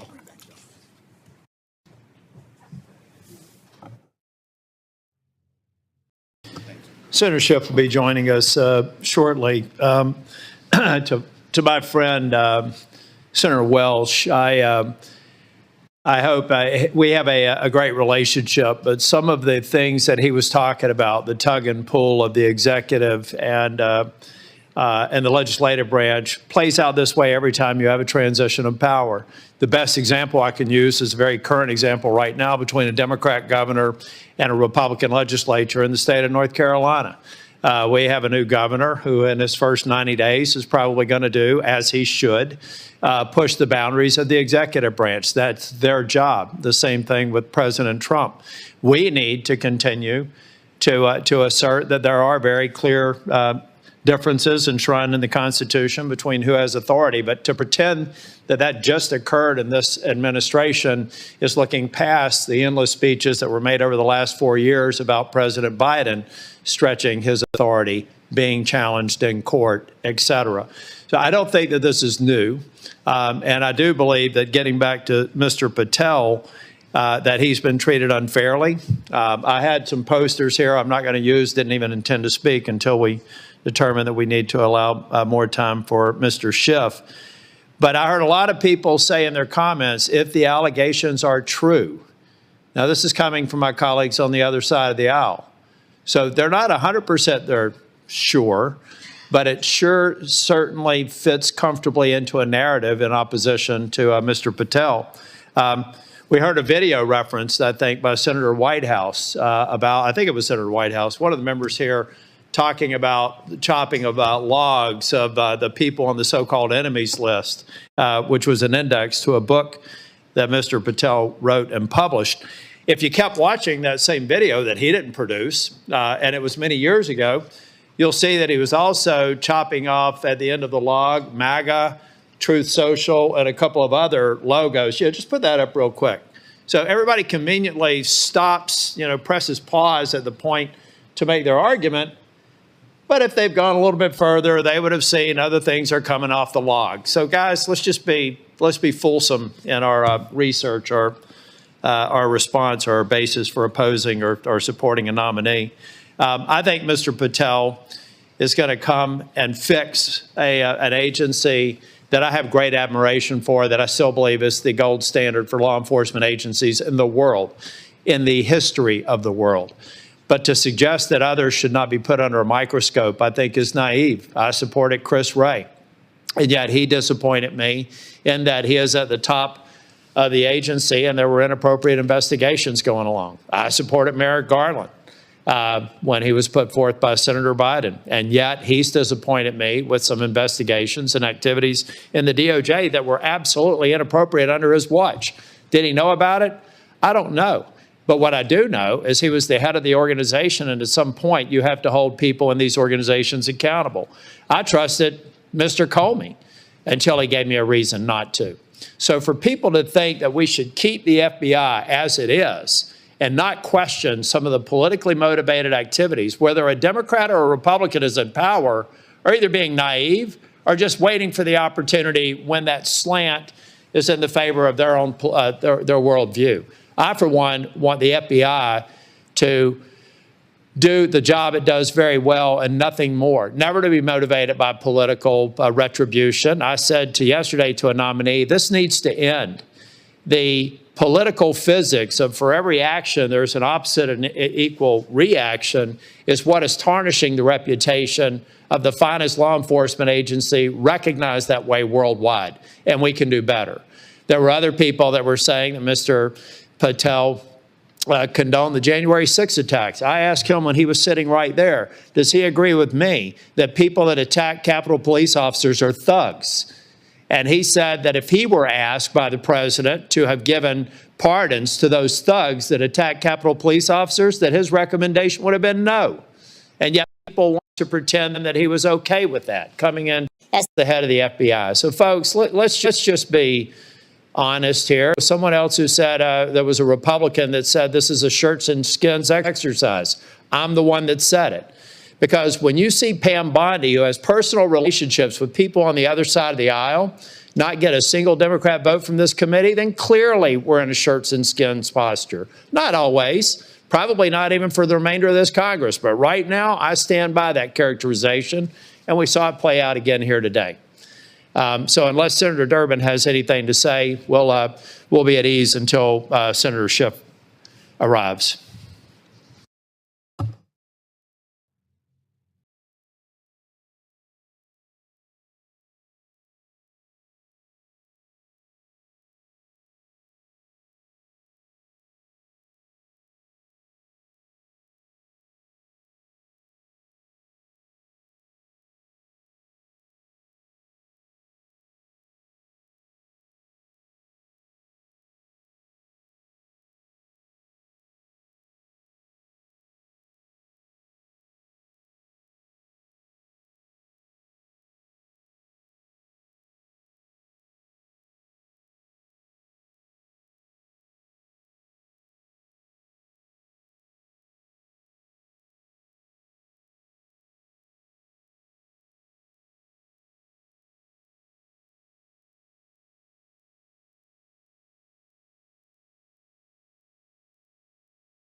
keeping the committee in session, to give me an opportunity to weigh in on this nomination.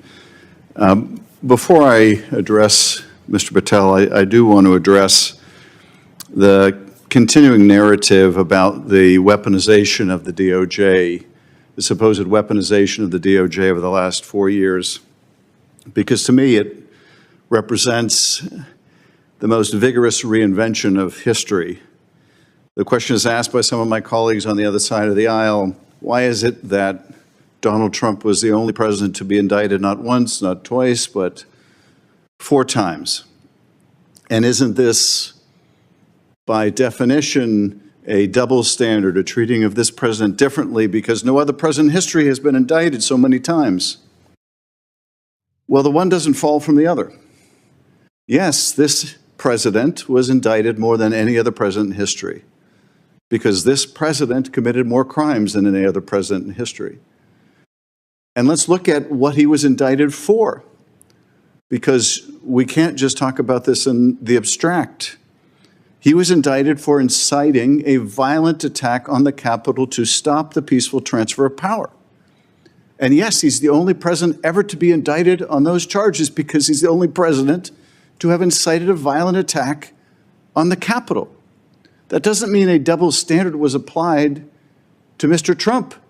It means the rule of law was applied to Mr. Trump. Indeed, the fact he was charged was a vindication of the rule of law, that we are a nation of laws, not a nation of men. It was an affirmation of that principle, not its abrogation. The fact that Donald Trump was indicted for bringing hundreds of classified documents to Mar-a-Lago, for refusing to relinquish them, for participating in an effort to obstruct the investigation into their unlawful retention, doesn't mean some double standard was applied to him. It means the same standard was applied to him as anyone who willfully brought hundreds of classified documents home, refused to turn them over, and then conspired with others to obstruct the investigation. Others who were involved in hiding the documents, others who were involved in trying to delete surveillance tapes. The fact that Donald Trump was indicted for making hush money payments to a porn star to hide this from voters before the election in violation of the campaign laws, the fact that he was the first to be indicted for that, well, probably means he was the first presidential candidate to be making hush money payments to a porn star to hide it from voters. And so let's not suggest, let's not market, let's not propagandize about some weaponization, some double standard when grand juries found probable cause to believe he committed these crimes, and the only case that was actually allowed to go to trial, the jury found him guilty on every single charge. Now, my colleagues on the other side say, we have to restore confidence in the Department of Justice and the FBI because the public has such low confidence in them. Well, yes, of course the public has low confidence in the department. The department has been trashed by the former and now current president for years. Of course, with that kind of circular logic, there's a low opinion of the department and the Bureau because it's been trashed for years. And why has it been trashed? Because the people of the Department of Justice and the FBI had the audacity to believe what we were saying. That is, there is one standard for the rule of law. It applies to everyone equally. It even applies to the high and mighty. It even applies to the President of the United States. I've worked with the FBI since I was a prosecutor more than 30 years ago. They're the finest law enforcement agency in the country. I don't think they have any near peer. They are the best of the best. And to see what they're going through now with this purge, this witch hunt, is just awful for such dedicated public servants. And it's not just, as many of my colleagues have been emphasizing, it's not just that they were assigned cases they had no discretion about taking. Yes, that's true. But it's not just that. It's the fact that these cases were also deeply legitimate cases involving people who violently attacked this building.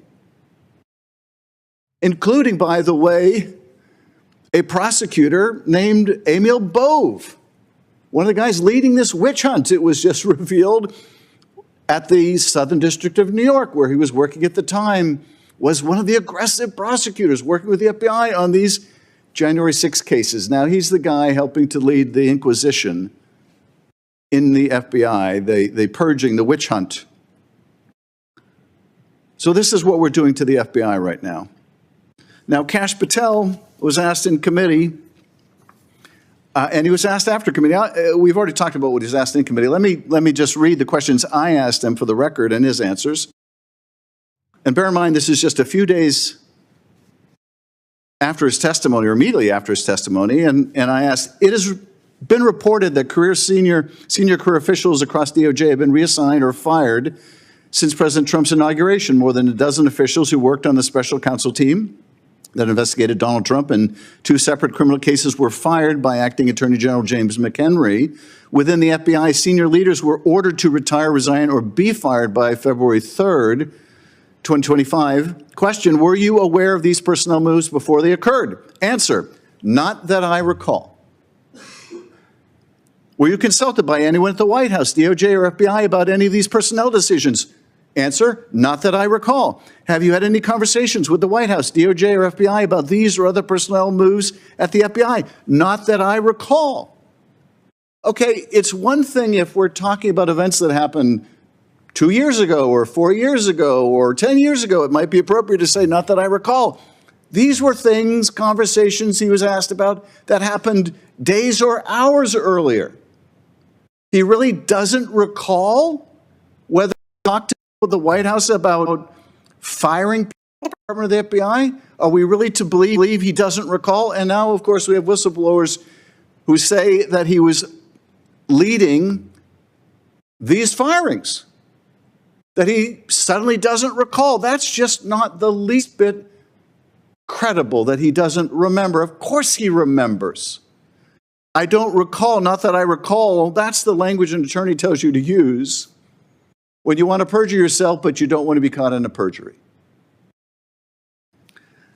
This is who we're voting to make the director of the FBI, the guy who says, I don't recall whether I participated in ordering the firing of people. I don't recall. This is the guy who testified to this committee, I think, when Ranking Member Durbin asked him about his role in producing song with the people who attacked police on January 6th. I had nothing to do with the recording, he told us. Of course, we know because it was recorded. There he was on Steve Bannon's podcast saying, yeah, we took the recording to the studio, and yeah, we digitized it, we mastered it, we. And when he's confronted with this during the committee, he gives us the novel defense, we doesn't include me. We doesn't include me now. I don't know what's worse, the fact that Kash Patel wanted to take credit for making a song with convicted felons who attacked police officers, or wanted to take credit for something he never did, or he did it and he lied about it. But either way, it's pretty damning for anyone, let alone someone who would be the director of the FBI. This is a guy also who was called before the grand jury, first probably nominee for FBI director in history, called before the grand jury, refused to testify in a criminal case without getting immunity. Plead the fifth, demanded immunity. This is going to be the FBI director, a guy who won't testify in a case investigated by the FBI without getting immunity? Guy who has, I guess, stock options worth $1 to $5 million from a company financed by the Chinese Communist Party? And we still don't know what he did to earn $1 to $5 million from a company affiliated with the Chinese Communist Party, who made money from some Czechoslovak group, an arms conglomerate with ties to Putin. We still don't really know what he did to earn money from them either. This is really astounding that we are where we are. I've known Kash Patel since he was a staffer for Devin Nunes.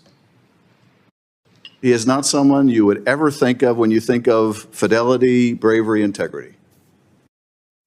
not when he was a staffer, not when he was in the Trump administration. In fact, the people who speak most damningly of Kash Patel are the people who worked with him in the administration.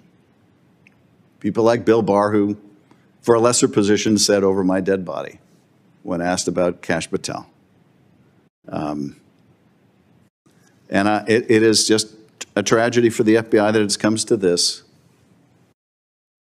I can't imagine the demoralization at the FBI and at the Department of Justice. The damage will be long, long standing. It seems my colleagues are determined to confirm him on the Senate floor. And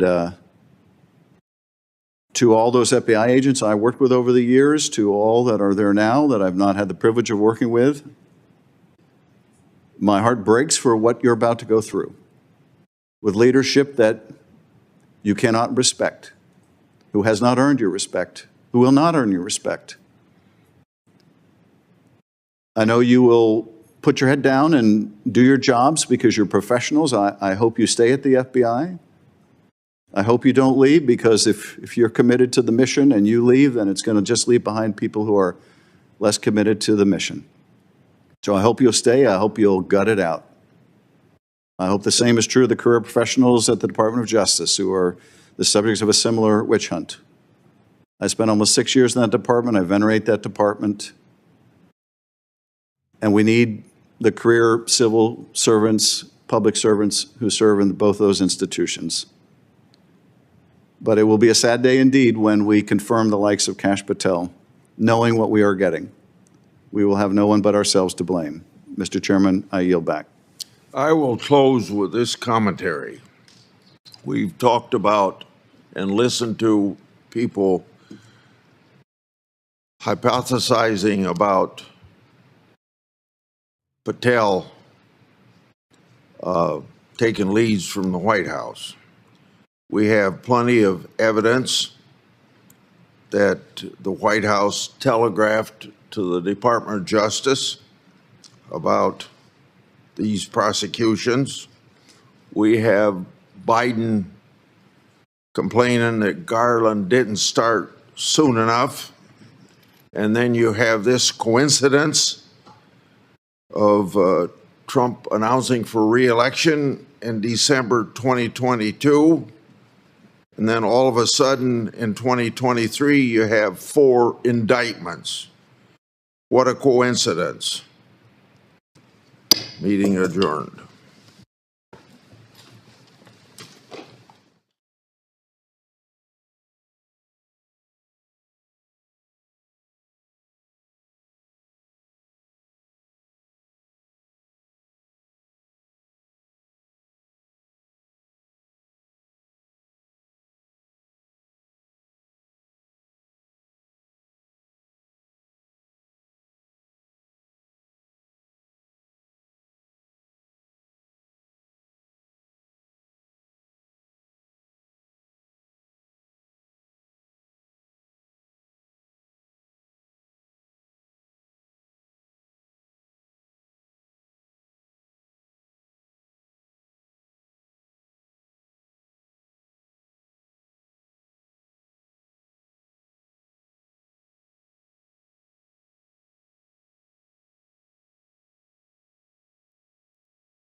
Hey y'all, it's Silk from the Diamond and Silk Chit Chat Live Show. Look, don't forget to check me out right here on RSBN Network. Be sure to watch the show on Right Side Broadcasting Network, and I want you to support Right Side Broadcasting Network. Yes, it's imperative that you do so, okay? I look to see y'all soon. Bye-bye. I'm excited to announce that we're having our first ever mega sale on overstock clearance and brand new products. For example, save over 50% on this season's flannel sheets. Queen size only $59.98. Kings only $69.98. They sell out fast every year, so order now. Save 20% on our brand new My Crosses. They're designed in the likeness of the one I've worn every day for over 20 years. They come in men's and women's, and they're made right here in the USA.